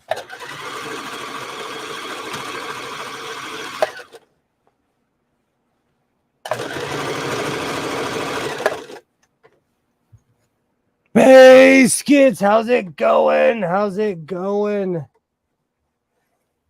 I'm making a turtleneck because I've watched Return of the Mac video too many times, and now I have the song stuck in my head. Ooh, I should go get my suit coat. And yes, I'm making winter clothes when it's still hot as Hades outside.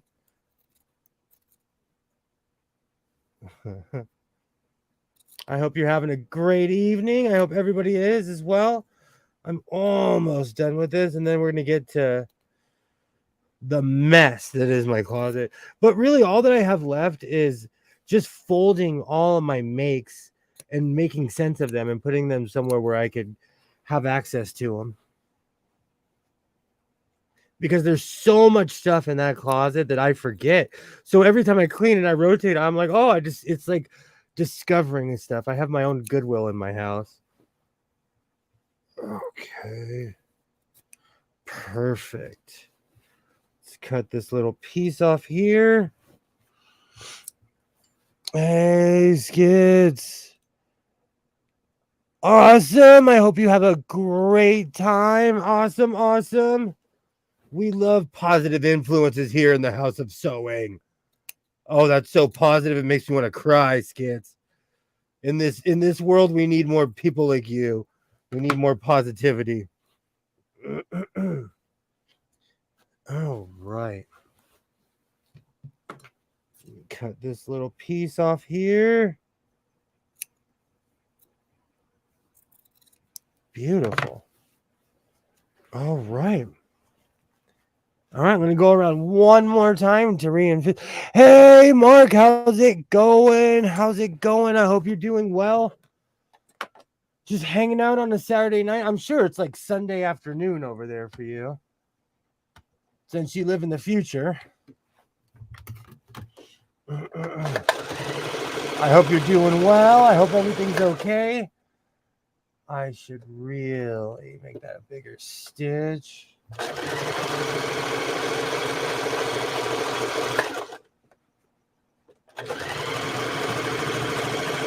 Good to see you, Mark. Good to hear from you.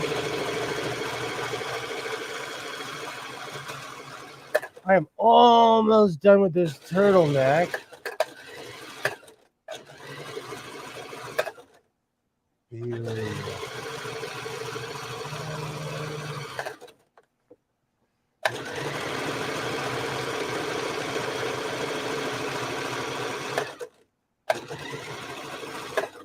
Beautiful.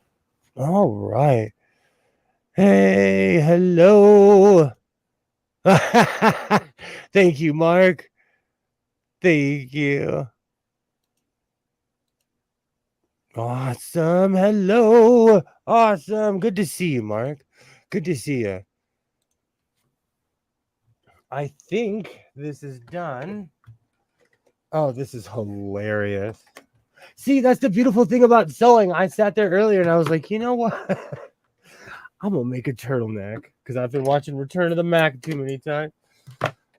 When I say Return of the Mac, I mean the song Return of the Mac. All right. Beautiful.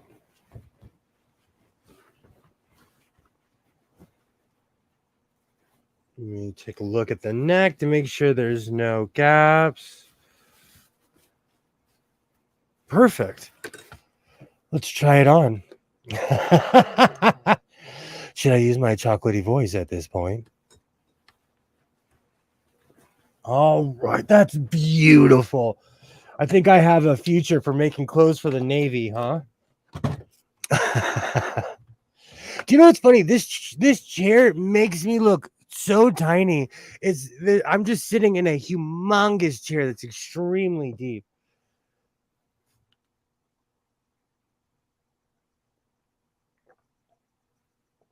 Oh.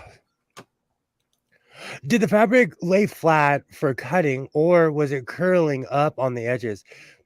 So it laid flat when it was cutting, but in certain parts when I was sewing, it was trying to bunch.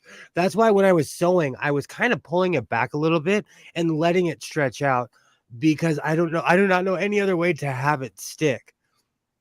It wasn't, it's really funny you would say that.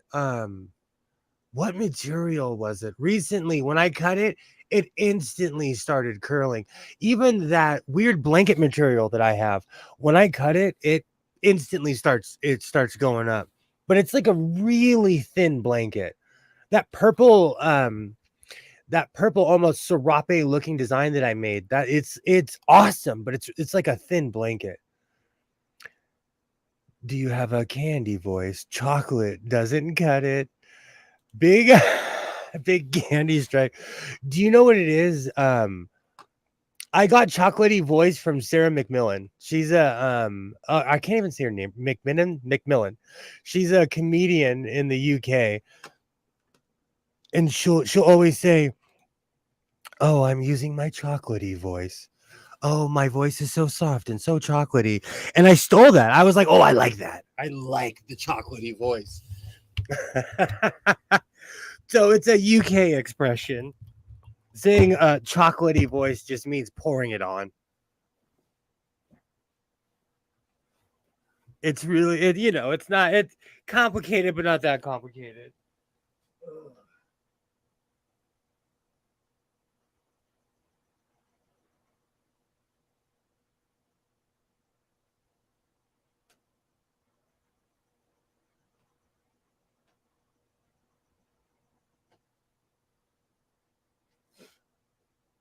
Oh man. Okay. It's having kind of a technical difficulty for a second. Oh, this is going to be hilarious. If I start singing Return of the Mac, that means I like the shirt. We're going to see how this stretch material treats my dad bod.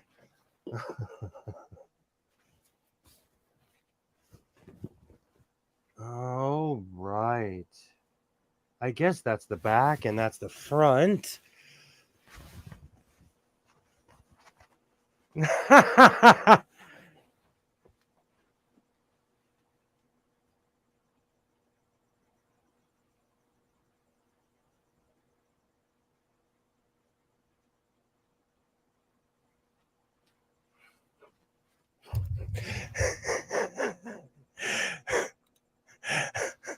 I look like my name is William in this one. This is actually weirdly regal. This looks great. I made the arms way too big, so I'm going to cuff those up. I will be fixing that mistake. Oh, that's hilarious. Return of the Mag. If you have a chocolatey voice, it just means I'm farting. Thank you. Thank you. It's a little bit more classy than I'm used to. The neck is huge. Let me put my vest on. Let me try to toughen this up with my chocolatey voice. I'm kind of mad because I instantly noticed a stain on this thing. Oh man, this is bringing me back. I look like my mom dressed me. Oh, this was such a good idea. Let me organize a little bit and I'll find the other camera. Where's my let's spruce it up a little bit, huh? Accessorize.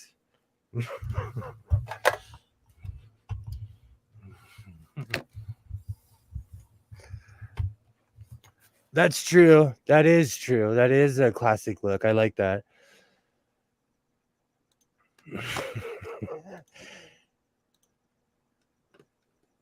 Oh, you can't see the stain from me. Hello, my name is William, and I wear turtleneck. I love it. I won't wear. I'm gonna make the neck a little bit tighter. I'm gonna trust the math next time. But I love how this came out. Let me put my red hat on. We're going for Bougetto. Oh, thank you. Thank you. The white stripes would look good with coveralls as well. Absolutely. That's kind of fits my hobo motif, you know? Thank you, Pam. Thank you so much. Thank you. This makes me feel really bougie. I feel regal even with my vest on. Lord William Sewing. I love it. See, that's what it's about. That's what this is about. Stepping out the box. The neck looks good as I thank you. Thank you. It's white and red stripes. My other candy stripe was legitimately like it had more of a red tinge to the entire design. This is white and red. This is like flat out white and red stripes. I'm so glad Pam reminded me to keep the neck the same direction as the rest of the shirt. I look like I have a collar on. Oh, this is awesome. And the funny thing is, the reason I didn't line this material is because it is thick and it feels great. It feels great. Oh, that's hilarious. I have a lot of cutting to do on this, but oh, that's hilarious. I forgot how bougie turtlenecks were. I completely forgot. Neck brace it.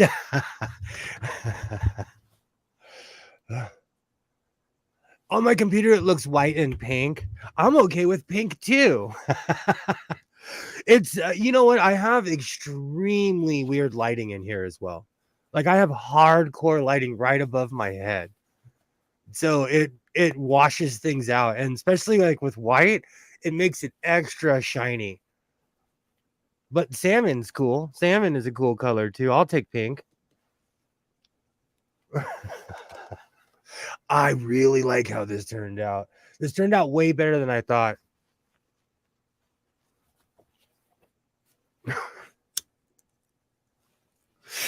I am trying to class up the place a little bit. I'm kidding. I'm kidding.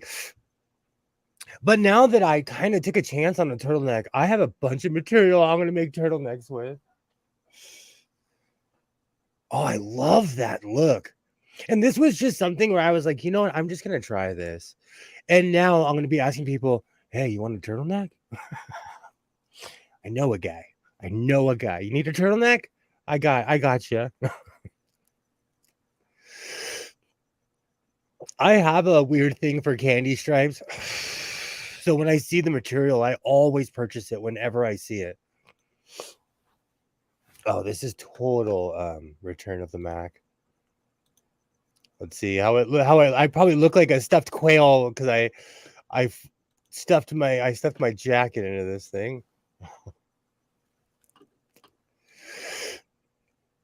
Weave and Surge are great. Are great for turtlenecks. I do need to bust out my turtleneck. It's amazing how quick can change looks. I just go from redneck to homeless to redneck. and when I went to the op shop before Enzo was born, they came out and just gave me a huge pile of babies.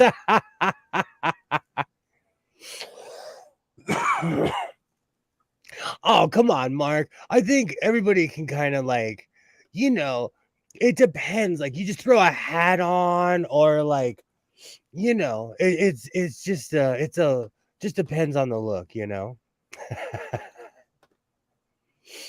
Oh yeah, I did this angle for a reason. I'm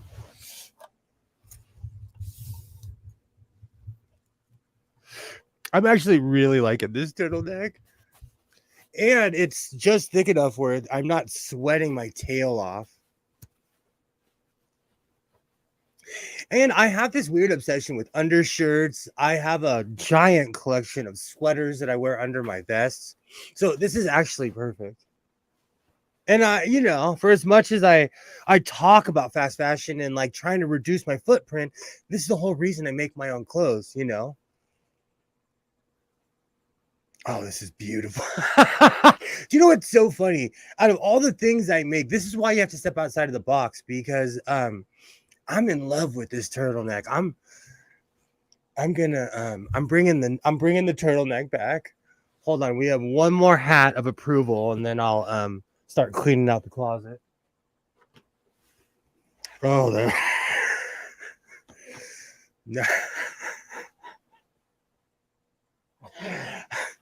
Now this changes the entire look right here.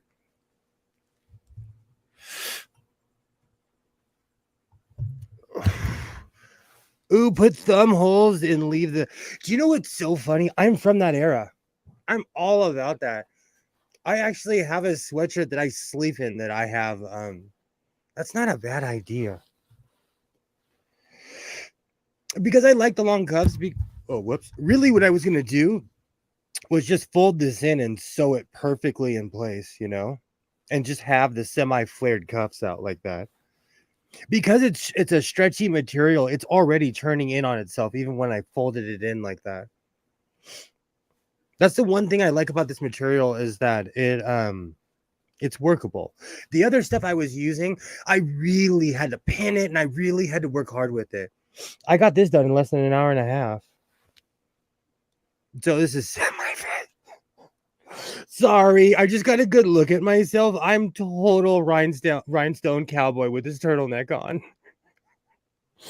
I look like me and John Travolta I'm about to challenge John Travolta to a dance off somewhere in Sioux City, Iowa. Oh, that curled cuff looks good too. See, I waffle back and forth. I waffle back and forth on that look. And I've learned over the years with something like this, like literally just to fold it in and put like a simple stitch on top and it looks great. And I know I am like working my way around a serger. This is literally me weaseling my way around a serger. Oh, this turtleneck came out perfect.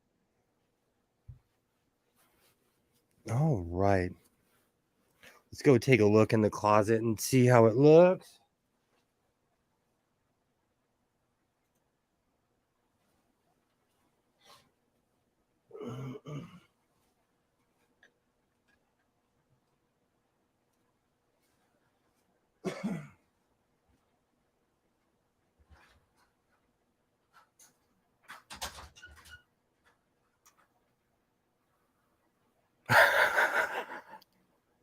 I look like I'm about to say, I can't quit you.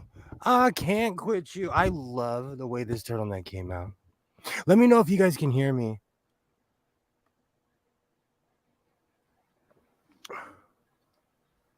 I completely forgot to mute this mic when I left the room. So what I'm planning on doing in here is bringing in all my old all the stuff that I've made, but it's such a huge mess that I'm gonna have to fold every single one of my shirts, and it's kind of a Herculean task. Awesome, thank you, butterfly, thank you. But it feels strange to finally have room in here.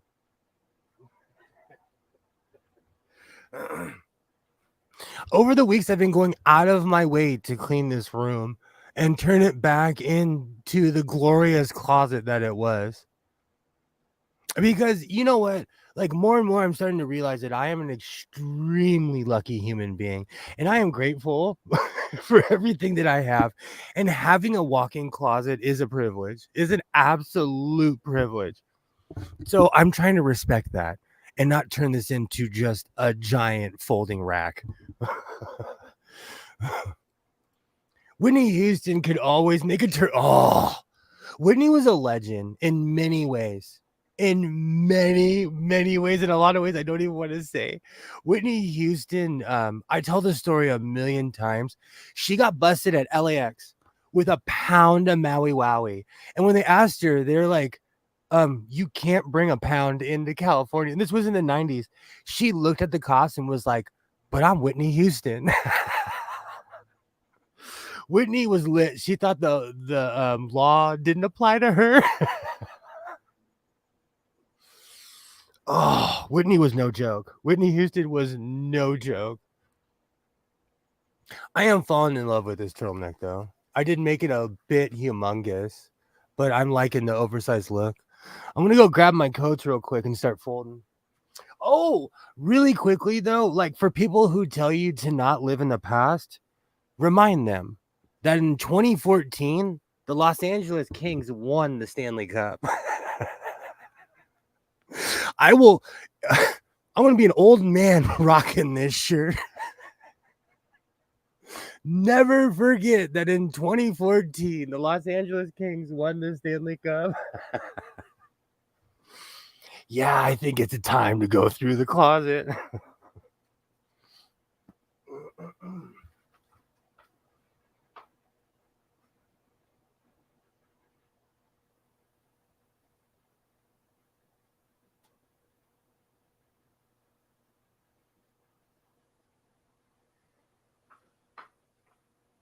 Oh, okay.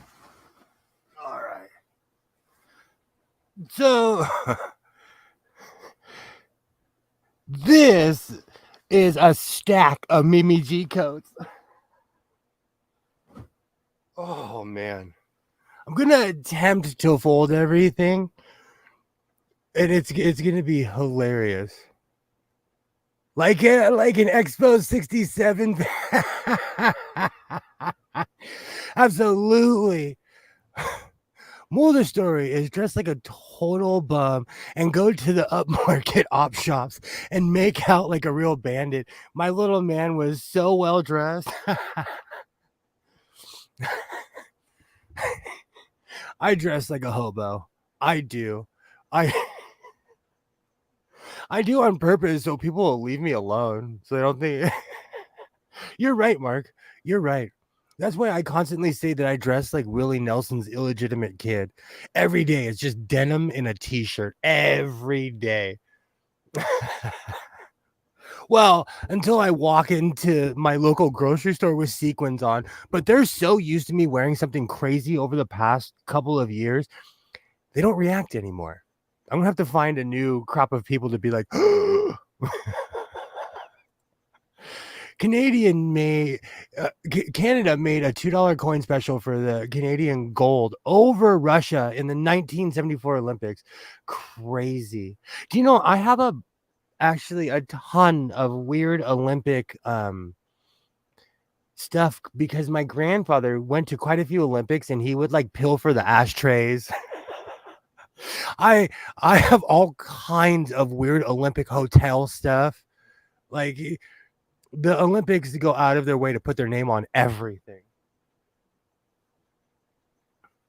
Do you know when it comes to sewing, I thought that adding a Slayer patch on this would mess up my mistake. It did not. I thought it would fix my mistake. It did not.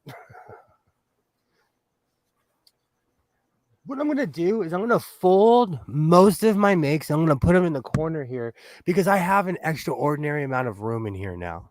And so I finally have enough room to put my makes somewhere where I can grab them right away. It's kind of like the last task in this room right now. Canadians watch that quite a bit. It was very good game. Do you know, I was trying not to bring it up, but America lost. Let me go get my phone. America lost in basketball. Like, are you kidding me? When I saw that, I was like, Michael Jordan, Larry Bird, David Robinson, Magic Johnson, John Stockton, Karl Malone, Reggie Miller. I can literally name all the guys on the 92 team. They're just shaking their head at these guys like, are you kidding me? And I'm not saying that we should win every year. And it's actually good for the Olympics that we lose because other countries show that, like, hey, if you work hard enough, you can actually beat these shrubs, you know?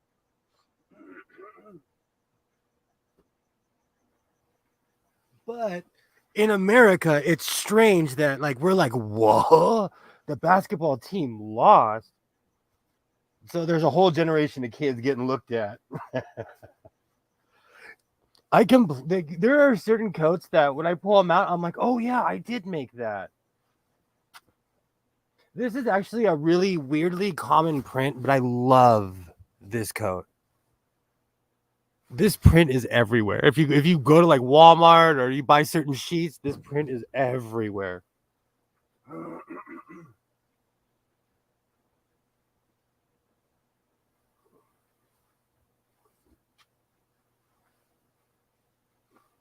And you know what? Even the ugly clothes need love. Okay, I'll admit it. This was one of the ugliest prints I've ever worked with. I haven't even finished it. I can still see pins in it. But you know, even ugly clothes need love too.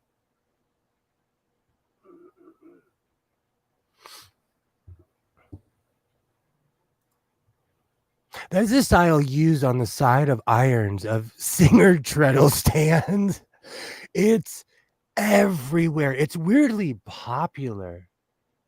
Thank you, Pam. Thank you. I found 6 yards of a Thanksgiving print in a thrift store like 2 or 3 years ago. And one day I was like, you know, this print is just sitting here, and I made a coat out of it. I like the Minoan hood, but every single person that sees that coat is like, that's the ugliest coat that you've made. I like that. It was a weird Thanksgiving print. I also found this weird Aloha print too that made a pretty ugly shirt, but I like it. I like how it came out.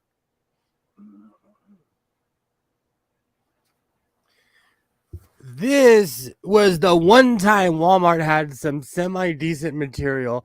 I love this print, and it reminds me of like Seattle Kraken colors for all my hockey fans. I love this print. That's the problem. I'm one of those people like I see fabric and I'm like I just want this before I even know what I'm going to make out of it.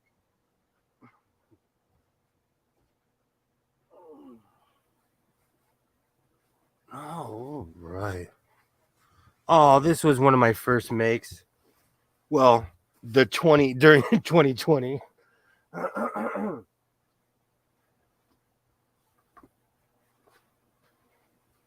Do you know I still love this trippy print? Thank you, Pam. I didn't even add a pocket on this. This actually is going to have to go to the top of the pile because I wear this all the time. I love this thing. And I didn't even add a pocket because I didn't want to mess up the design. So if you ever hear me say that, it's real.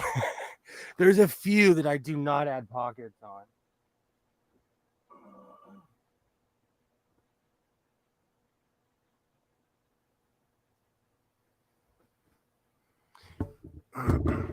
And I'm still in love with the pink whales. I don't care what anyone says. I wear this one all the time too.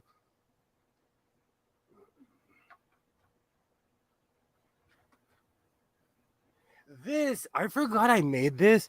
This is the one with the giant oversized pocket. With the humongous oversized pocket.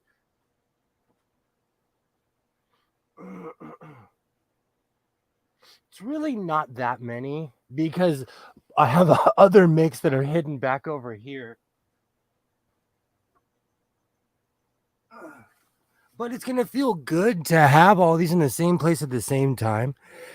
This I lined with an old blanket. This is literally one of my grandmother's old blankets. I see fabric, I like it, so I get it. I'm the same way. I am the same way, Pam. Especially when thrifting. That's why I bought all that yardage of that weird material. I was like, I could do something with this.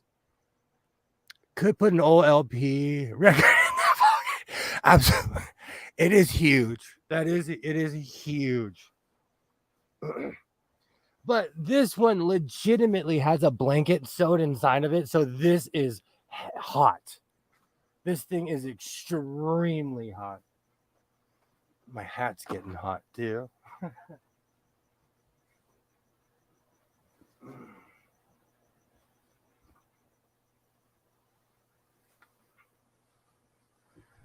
This was my first attempt at anything purple. I still love this material.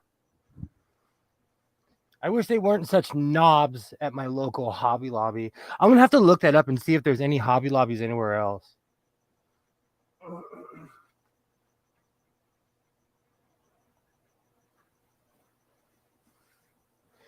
This is something that I legitimately forgot I make because it's like 2 or 3 years old, but I put hard where the buttons. I put hardcore detail into this one.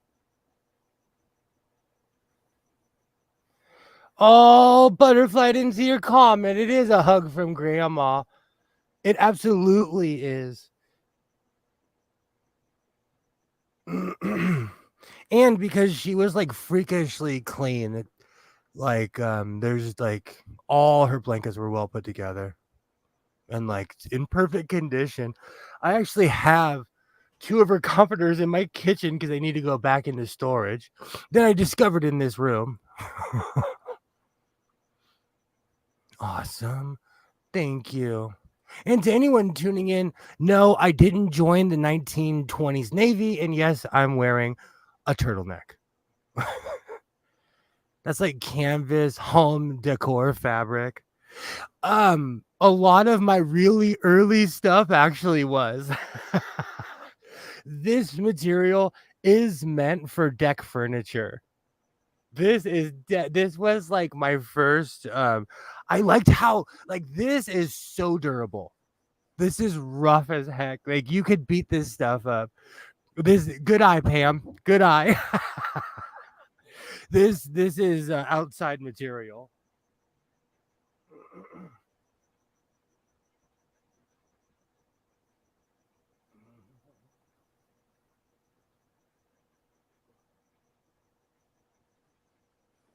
And last but not least, this just goes along with my trying to dress like a bag of Skittles, even though Skittles are illegal in the state of California.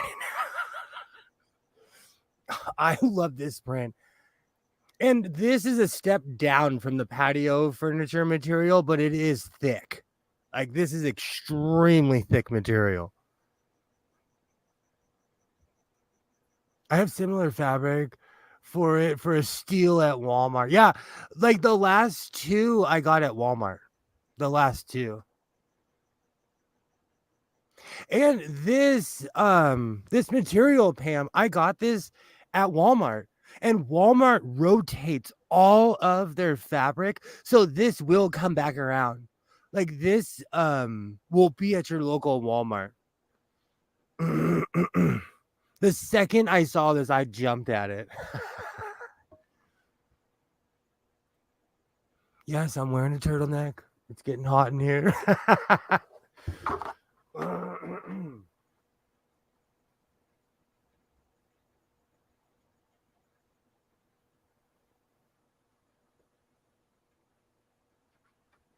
Do you know, I'm actually impressed that I was able to. This room is back to being a closet again, where it's completely dedicated to clothes.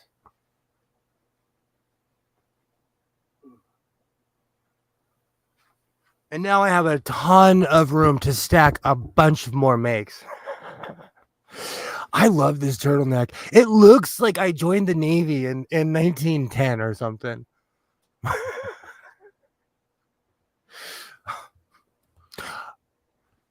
No, I'll spare you. I will spare you my jacket.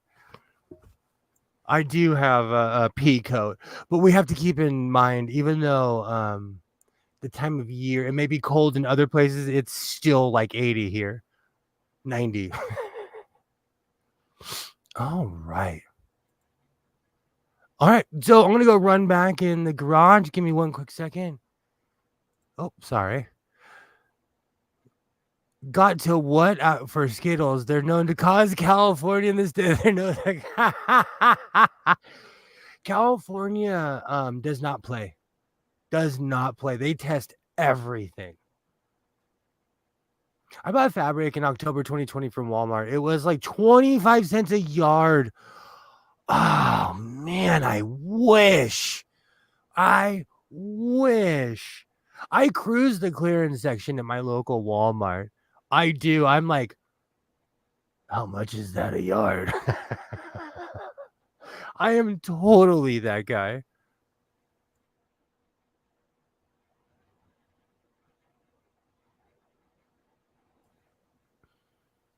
I am in love with this turtle. This was such a good idea, making this turtleneck. They were they were clearancing it. They were clearancing it out. That's awesome. That is wild.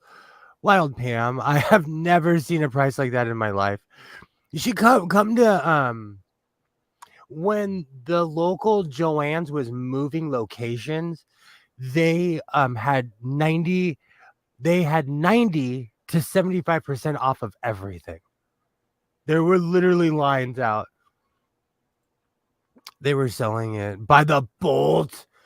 Oh, that's awesome. Oh, do you know, here we get quite a few businesses going out of business. And I hate to be a vulture, but that's when you get the best deals. All right, I'm gonna go run in the garage real quick. Oh, it is so beautiful in here.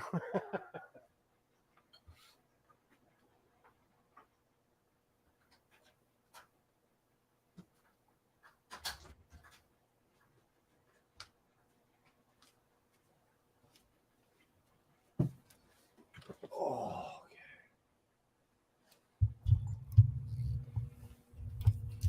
all right. Awesome.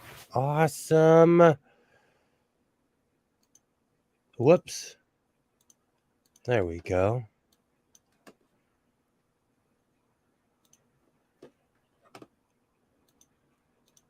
Too many camera angles. That one's kind of sideways. As you can see, I have not taken the turtleneck off yet. I love William Regal. Excuse me. Awesome. They were selling it by the bull.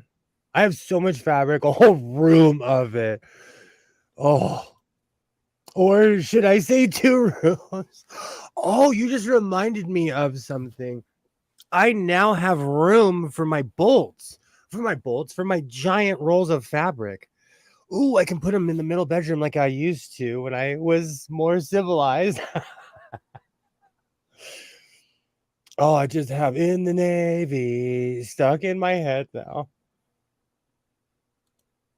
William Regal Esquire. At Oh, I was about to say of Her Majesty's service, of His Majesty's snooty service. Hey, Sydney, how's it going? Hello, hello. I made a turtleneck. I'm feeling myself right now. Everything causes cancer in the right dose. I think they've gone so far over the top that it's just scaring people who don't know any better, and it's hurting people badly at this point.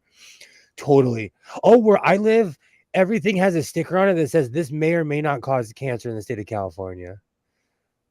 Everything. Hey, Sydney, especially if it comes from overseas, it has a sticker on it. And there's a ton of stuff that's illegal to sell here. A ton. How's it going? How's it going? Hello, good to see you. Much love. Yay. Awesome. Awesome. California is funny that way. We underregulate certain things and overregulate others. That's why when people make fun of us, I'm like, well, the smog pump is proven science, though, and that's because of research they did here. It shows that it does reduce emissions in the air. I'm loving this turtleneck. I am going to make more turtlenecks. I am officially in my turtleneck era. I was going to make a tunic this evening, but I'm glad I made this turtleneck. Yay. Hello, Sydney. Hello. I just have Return of the Mac blaring in my head.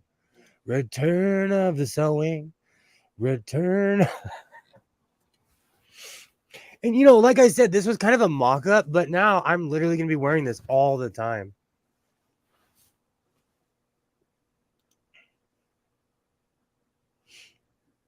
StreamYards, of course, is lagging behind. And you know what? I appreciate everybody who knows the song that I'm singing. I appreciate every single one of you that you know Return of the Mac.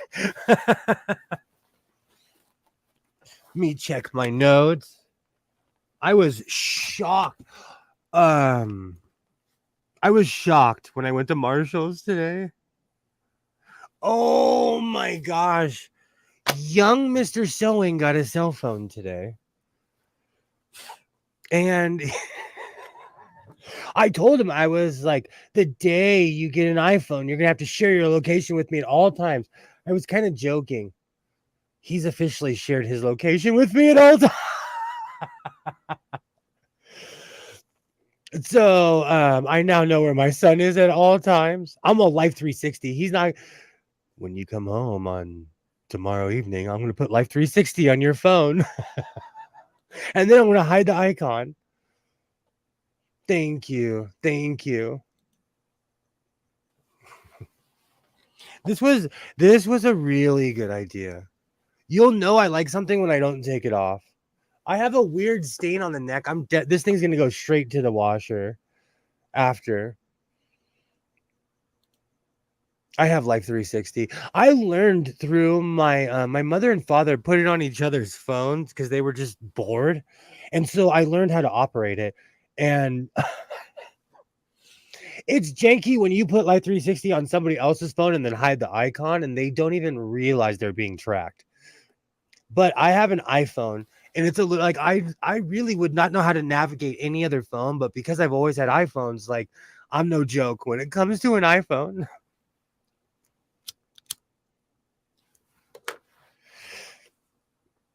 So what should I make next? Let me go grab my I have a few ideas of what I want to make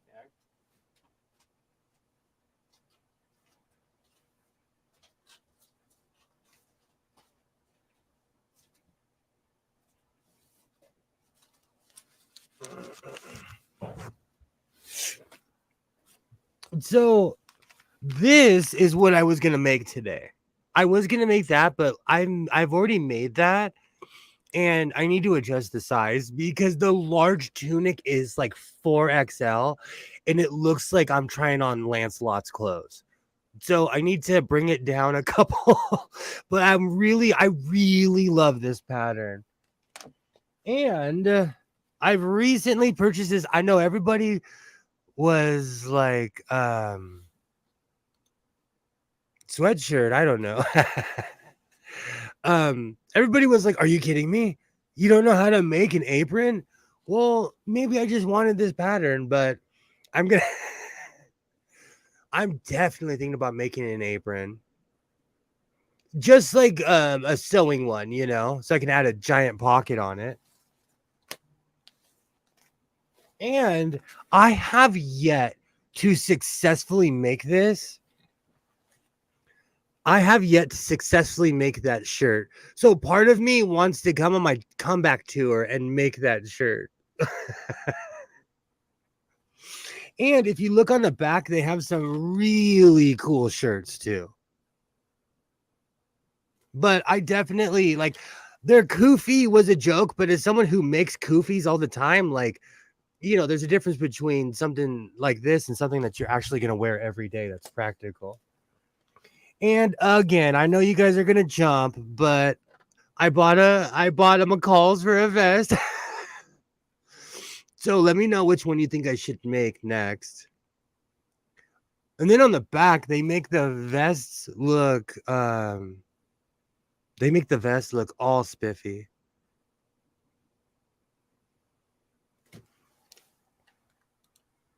Okay, so that's a vote for the apron. I really want to make an apron.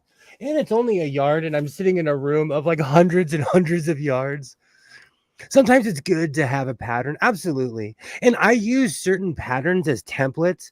So I'll write down the math. And once I learn the math, like with my Mimi G, I really don't even use the pattern anymore, depending on what it is. If it's something that's super thick, I'll use a pattern.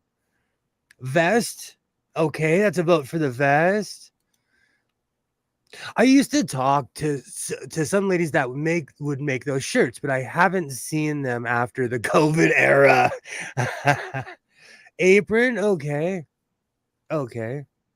Do you know one of the reasons I bought the vest template is because I tried to make a vest by myself and I don't know what I was thinking. I completely cut it wrong. I was having a bad day. That was during the loss of my sojo period. I was walking around like Austin Powers and I lost my sojo. I've made several vests before.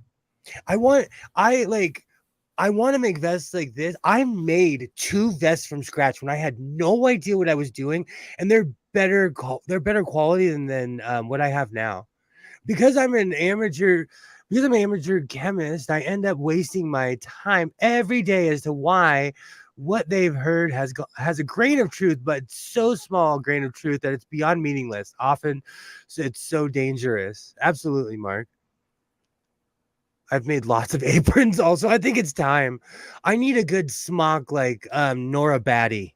I need a last of the summer wine smock. I want a Nora Batty. Matter of fact, I need to put that in my notes. I need a Nora Batty.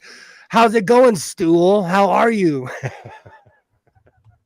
Stool is the town crier, literally with a sandwich board and a bell screaming, "Beware of the 5G."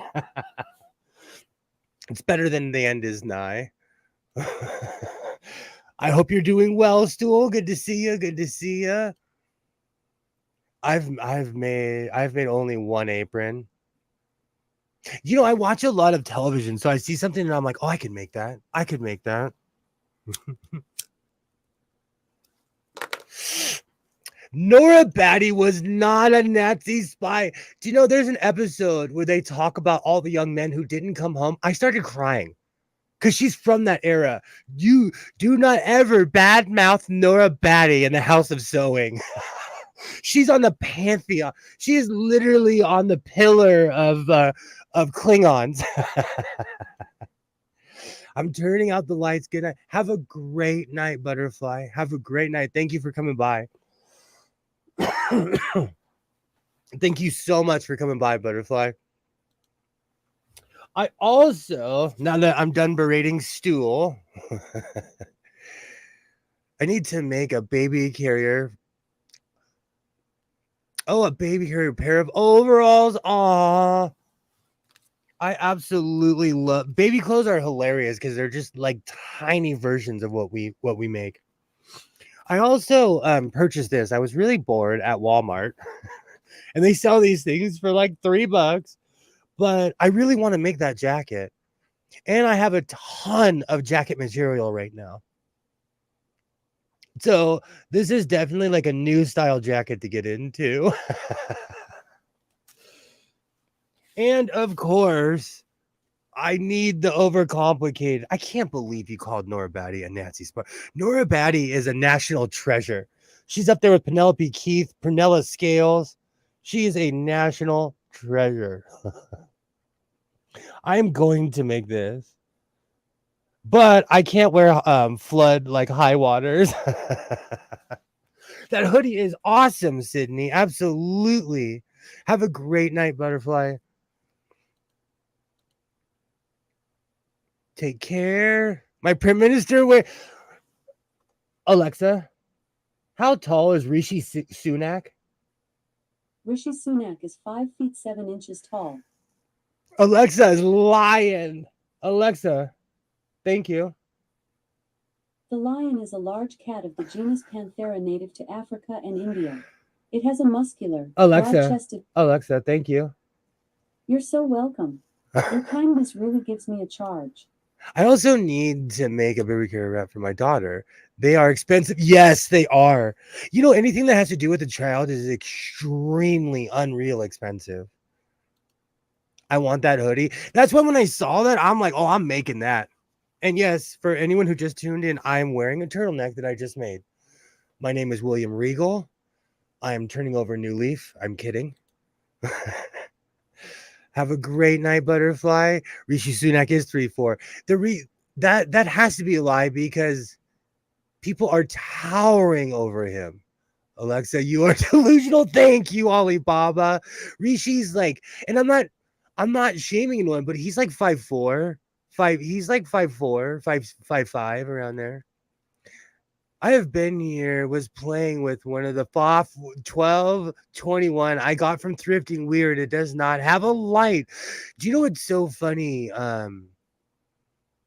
That happens a lot with a lot of thrifted machines. The first thing I check is the light. The first thing I check is the light. I'm stoked that you got a FOF. I'm so jealous. I cannot find FOF anywhere on the West Coast. Anywhere. And for anyone who does or does not know, it reminds me of Nancy Zeman. She was on PBS and I used to watch her show as a kid. And now that I watch it on YouTube, it brings me back to when I was a kid. Absolutely. See, Alibaba, you understand my accent. Alexa does not. Absolutely, Pam. That is totally exciting.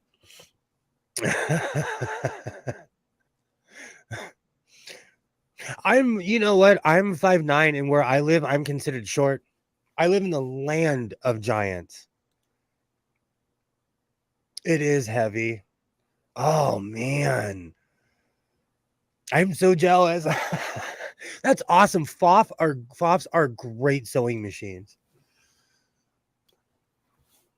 The light on the light on my FOF works great. Do you know it's 50-50 when it comes to sewing machines in general? Like I said, it's the first thing. There are sewing machines that I've plugged in. My 1910, how old is that? I plugged it in, the light worked right away. You know? Weird presser foot also. It was stiff oiled. Now she moves, not sure about the stitches yet. Do you know sometimes that slowly happens over time when the machine starts warming up? I didn't think the 1221 had a light. Well, you are our resident chief in sewing.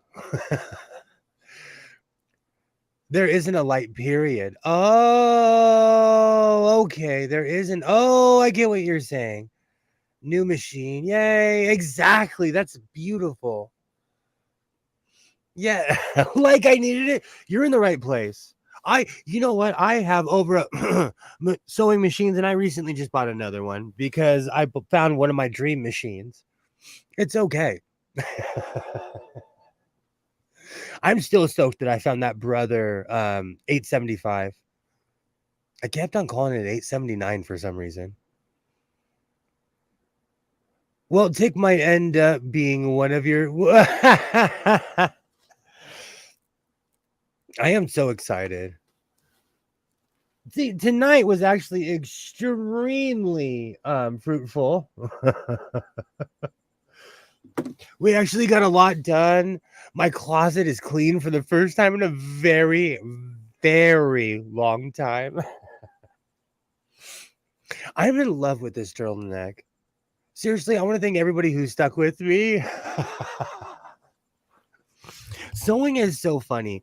I started out with an idea, and here I am 6 hours later wearing something that I absolutely love.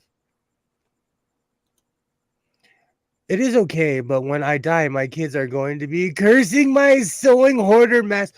Okay, so let me tell you from my father was extremely sick. He was dying of cancer, and he looked at me one day and he said, "When I die, you're really gonna wonder why I collected all this crap." You know what? It's as somebody who's a picker, I took it as a challenge, you know. Mine would probably also enjoy, so I better live. Do you know, my ex-wife walks in here all the time and she's like, "What are you gonna do with all this stuff?" And I tell her, "I'm gonna will everything to you." I tell her like, because I tell her I'm gonna will as my final act of defiance. I am going to will everything to you so you can deal with it. Because she always comes in so concerned and she's like, "Oh my gosh, you're such a hoarder." And I said, "Oh yeah, you're gonna live a lot longer than me." It's I bet if I went to sell stuff right now, she'd help me because she knows I would actually do that. It's true. It's true. Do you know, I think about that all the time. Like, if I ever got sick or something, I would probably start selling off my stuff. I would. But like part of me wants to give all my singer stuff to a museum though. Because I do have some museum pieces in this room. Especially from I can't say it properly, Ciderbank, Scotland. I have, I believe, like at least 11 machines in here from Scotland. I have um, a bunch of them that were weirdly Canadian. I don't know. That's I am not ending my stream on that sad subject. You know, like they always say, when I'm gone, it'll be somebody else's problem, I guess. But I really thank you. You guys gave me some really good ideas for what I should make next. I really want to make this. I really, and you know, it's more or less the jumpsuit. My son is way worse than me. He has very much hoarded. He has 2 shipping containers, 2 sheds, my basement full of Tula and car parts, whole of tools and car parts. Yikes. I I'm not shipping container yet. You know, I do have a shipping container at my job. I'm not there yet, but I have 2 storage units.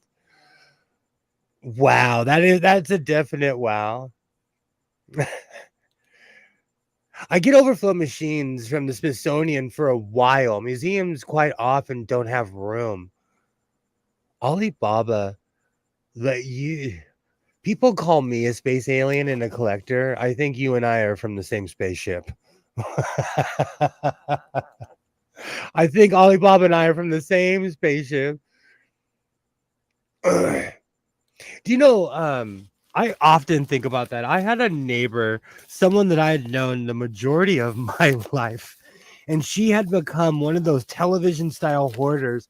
And when they attempted to help her clean her house, she was standing over the trash can, like literally, like telling people, "You can't throw this away. You can't throw this away." That day changed my life because I was like, I will never be like her. I will never be like her.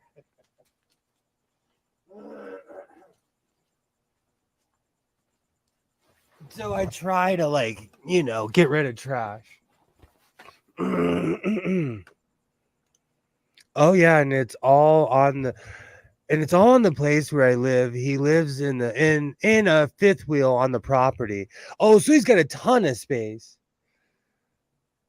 Yes, the same ship, absolutely. Alibaba, absolutely. So that means you and I just have to open up our own version. We'll call it the House of Smithsonian. It's a working title. Excuse me. It's a working title. Oh, on the property. At least he's close. Absolutely. I'm constantly helping my mom. You need people around to help. Yes, and he's very helpful for the upkeep as hubby isn't healthy. That's what's important. That's what's important. That makes me smile. That makes me smile. You see, that is a positive note that we could end this stream on. I am at the 3 hour mark. I am gonna end this. I am in love with this turtleneck. It's completely changed the look. It makes the House of Sewing more regal.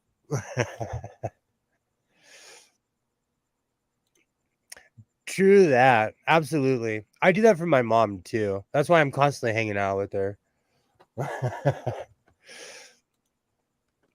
I've been cleaning, realized I had canned food that's been expired for a while, cleaning out the hoard. You know what? Don't feel bad. When I was during 2012, when I was cleaning out 2012, yikes, 2020, when I was cleaning out my cabinets, I found jars of food that were older than my son. I could literally fill a 140-foot shipping container a day for the next 10 years, and I'd still be battling for space. I feel like that. Like no matter, I often think about that because I have space issues, and I'm like, even if I had more room, I would still be fighting for space. I'm a hoarder, and I'm man enough to admit that I'm a real life hoarder. That's why my cleaning out my closet is actually monumental because I threw away a ton of trash. Came to the basement to die. I totally understand that. I have a side shed where I keep like my tile cutters, all my old tile. I keep like a lot of my old painter's stuff. But there are sewing machines in that same shed that go there too.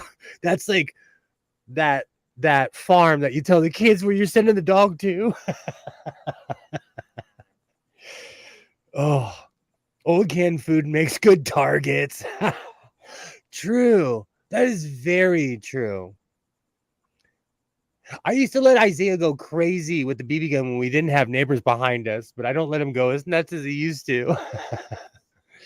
Mark the stink. That's why you got to put it way on the far side. Do you know, I learned a long time ago, I had an old school, one of those giant old school TVs at my job. And I was like, I'm going to shoot this thing with a bunch of arrows. I shot it with a bunch of metal arrows and I let a bunch of hazardous stuff onto the property. So you have to be careful when you shoot objects, even with bows and arrows. Difference with our issue is we don't have rotting shit all over. True. I'm a clean freak in that sense. That is very true. Like I'm a clean freak in my hoarding. I vacuum all the time, but I have breathing issues, so I can't have dust around. Like, and my whole house is tile. Like I'm constantly mopping. That reminds me.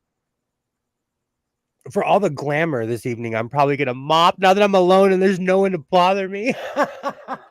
I'm probably gonna mop.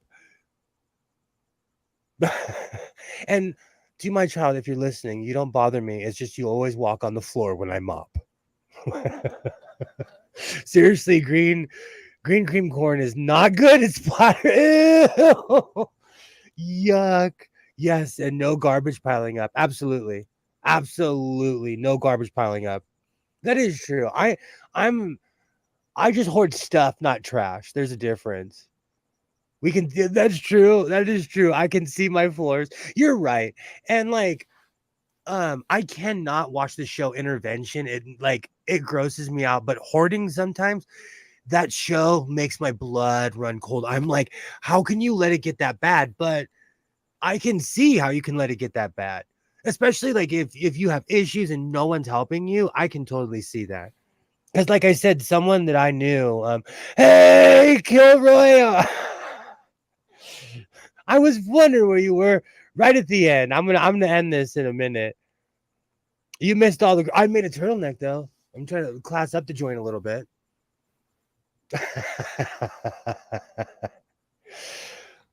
You were missed. You were definitely missed. The smell doesn't matter.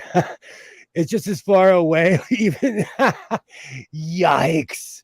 Where I live, if something smells crazy, they'll call the cops. I live in this city. If something smells off, they'll be like, "Uh-oh, what's that?" Yay! Hey, Kilroy. I can see my floors also, except the back room, fabric piles. That's where I kind of draw the line. Like, the show Hoarders was like scared straight for me. Instead of some big buff guy in prison yelling at me, I'm watching that show and I'm like, oh, may I never get this bad. Oh, hey, Gilroy, thank you, thank you. It makes me look like when I take my vest off, it's 1920s Navy without the hat. Awesome. Awesome. I was listening while bathing my dog. Oh, it's important. Those are the important things in life. That's one thing I like. That's one thing I like about long streams is I get a lot done. I'm constantly doing laundry. I'm constantly cleaning. Like I said, I'm gonna be mopping later, so I'm gonna be looking for a good stream later on, or something I've already watched 1,000 times before. Awesome, awesome.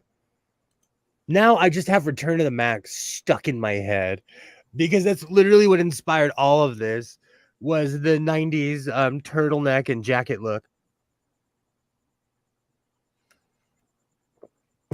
And then when I googled it, when I looked it up on YouTube, I got total old man because they did a remix and I'm like, it's not even a classic. I did my standard how dare you call something from 20 Alexa, how long ago did Return of the Mac come out? Return of the Mac by Mark Morrison was released 27 years ago. Not an oldie. 27 years? I have socks that are that old. If something smelled funny where I live, no one would be close enough to notice. I really like in the never. I really live in the never never. My neighbors are like around here. People are weirdly vigilant. Weirdly.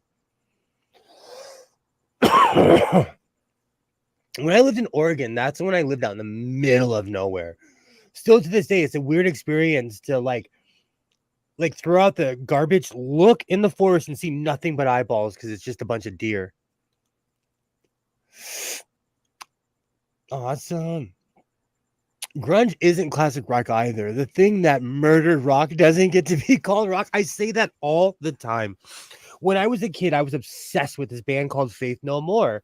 And literally over one summer, Nirvana, it went from like 120 minutes. It was like, they still played King Diamond. They still played Faith No More. They were still playing Poison in the 90s. And then Kurt Cobain came around and destroyed rock. and I don't even take it personal, but you're right, Kilroy. You're right. Grunge destroyed what I grew up listening to. And there are people that are on different sides of the fence. Like I love Nirvana. I still rock out to certain songs. And still to this day, I think Soundgarden's Black Hole Sun is one of the greatest songs of all time. But I was there that summer. They played it a gajillion times on MTV. Now I have Black Hole Sun stuck in my head. Oh man, those were good times. Those were good times. And for anybody, now that the day's over, for anybody celebrating holidays, today was a banger, especially like Stay at a Seattle Day. I actually know why that was created. Responsible Dog Owner Day. Oh, there today honestly was of the most holidays I've ever seen. So that website is paying out in spades. Laugh aloud. Here it's deer or coyotes. Eyes out of the forest. Being from the city, it was weird. Oh, and it was Rosh Hashanah too. Do you know? It's weird how they just pass by these holidays because today's also Mexican Independence Day, the real one. Cinco de Mayo is the let's drink holiday. Today was like actual like capitulation and signing of papers.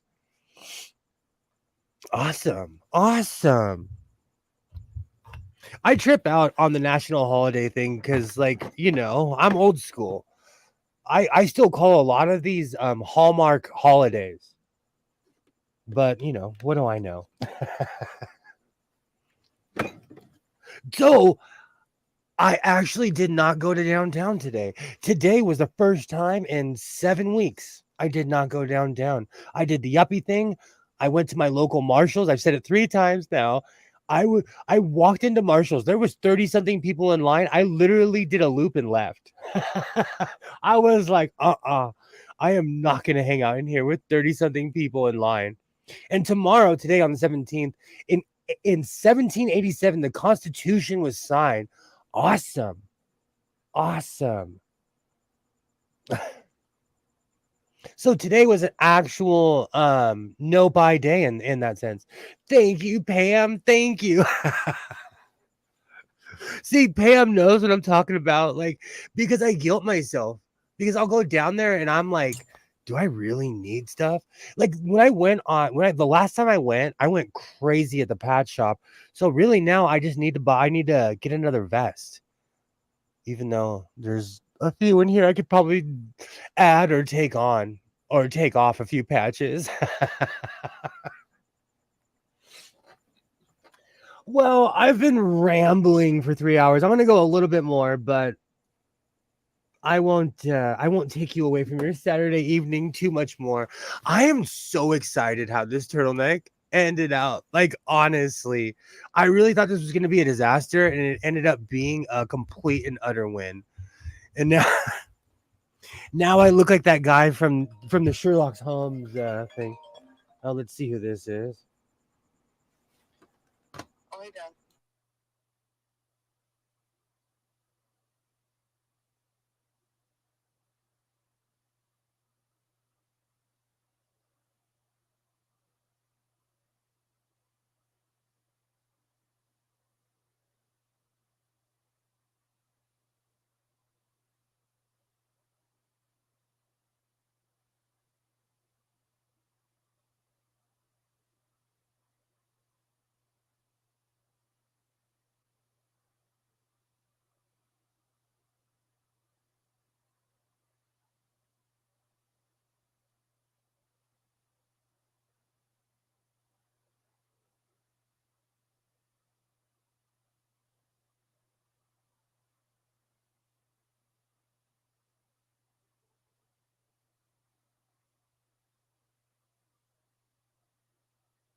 Oh, Isaiah called me to let me know what he's doing. Oh, he's so excited to have a cell phone. He has a cell phone now.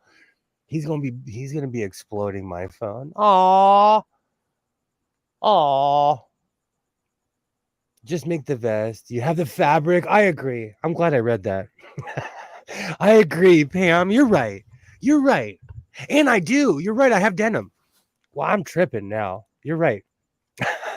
Then I could add 1,000,000 patches on it.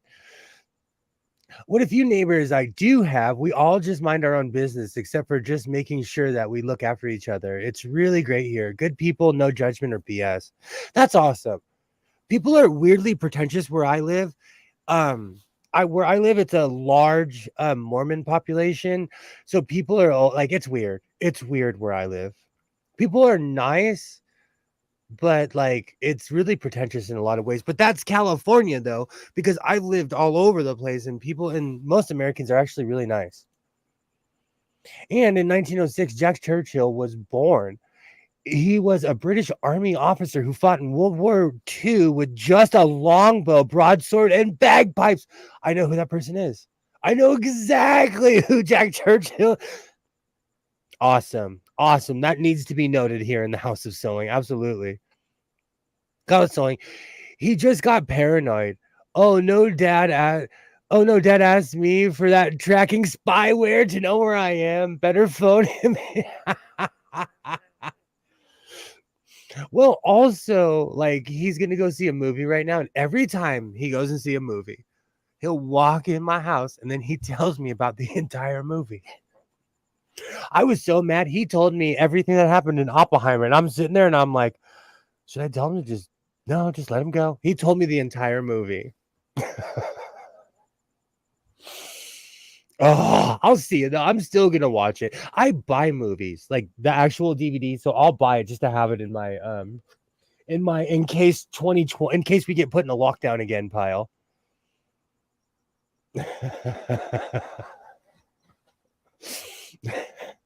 And he knows, like, if it was something that he wanted to watch, he'd be like, oh, don't tell me the ending, you know. So true. So true.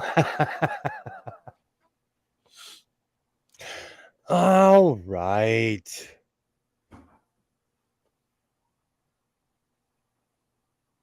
Oh, what was that? Oh, that was a mystery noise. Probably the cat. Churchill was a fucking legend. A soldier is not properly dressed without his saber, etc., etc. I can't remember the rest. F cancer. I understand, Mark. I totally understand.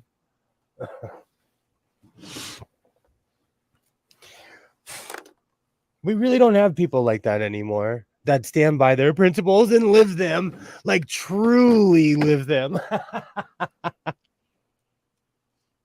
I am completely stoked by this turtleneck.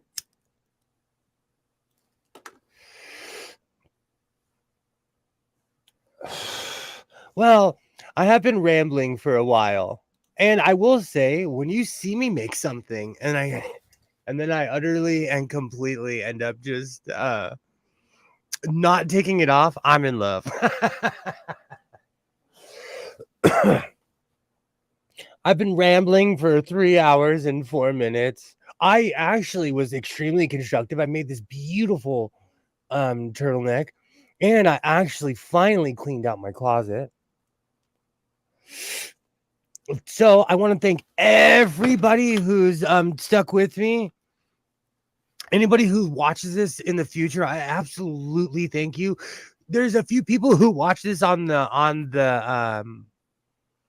I was about to say on tape delay because I'm a dinosaur. There's people who watch this, you know, the next day. I absolutely thank anybody who's made it this far. Right now I'm working on another video. Shorts exist, so I'll be making a ton of them. If Phoenix is streaming tomorrow, I will be there and I'll be back on Monday. I don't, you know, like I said, I was going to keep you guys all night tonight.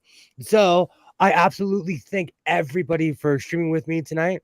I'll be back on Monday, if not tomorrow.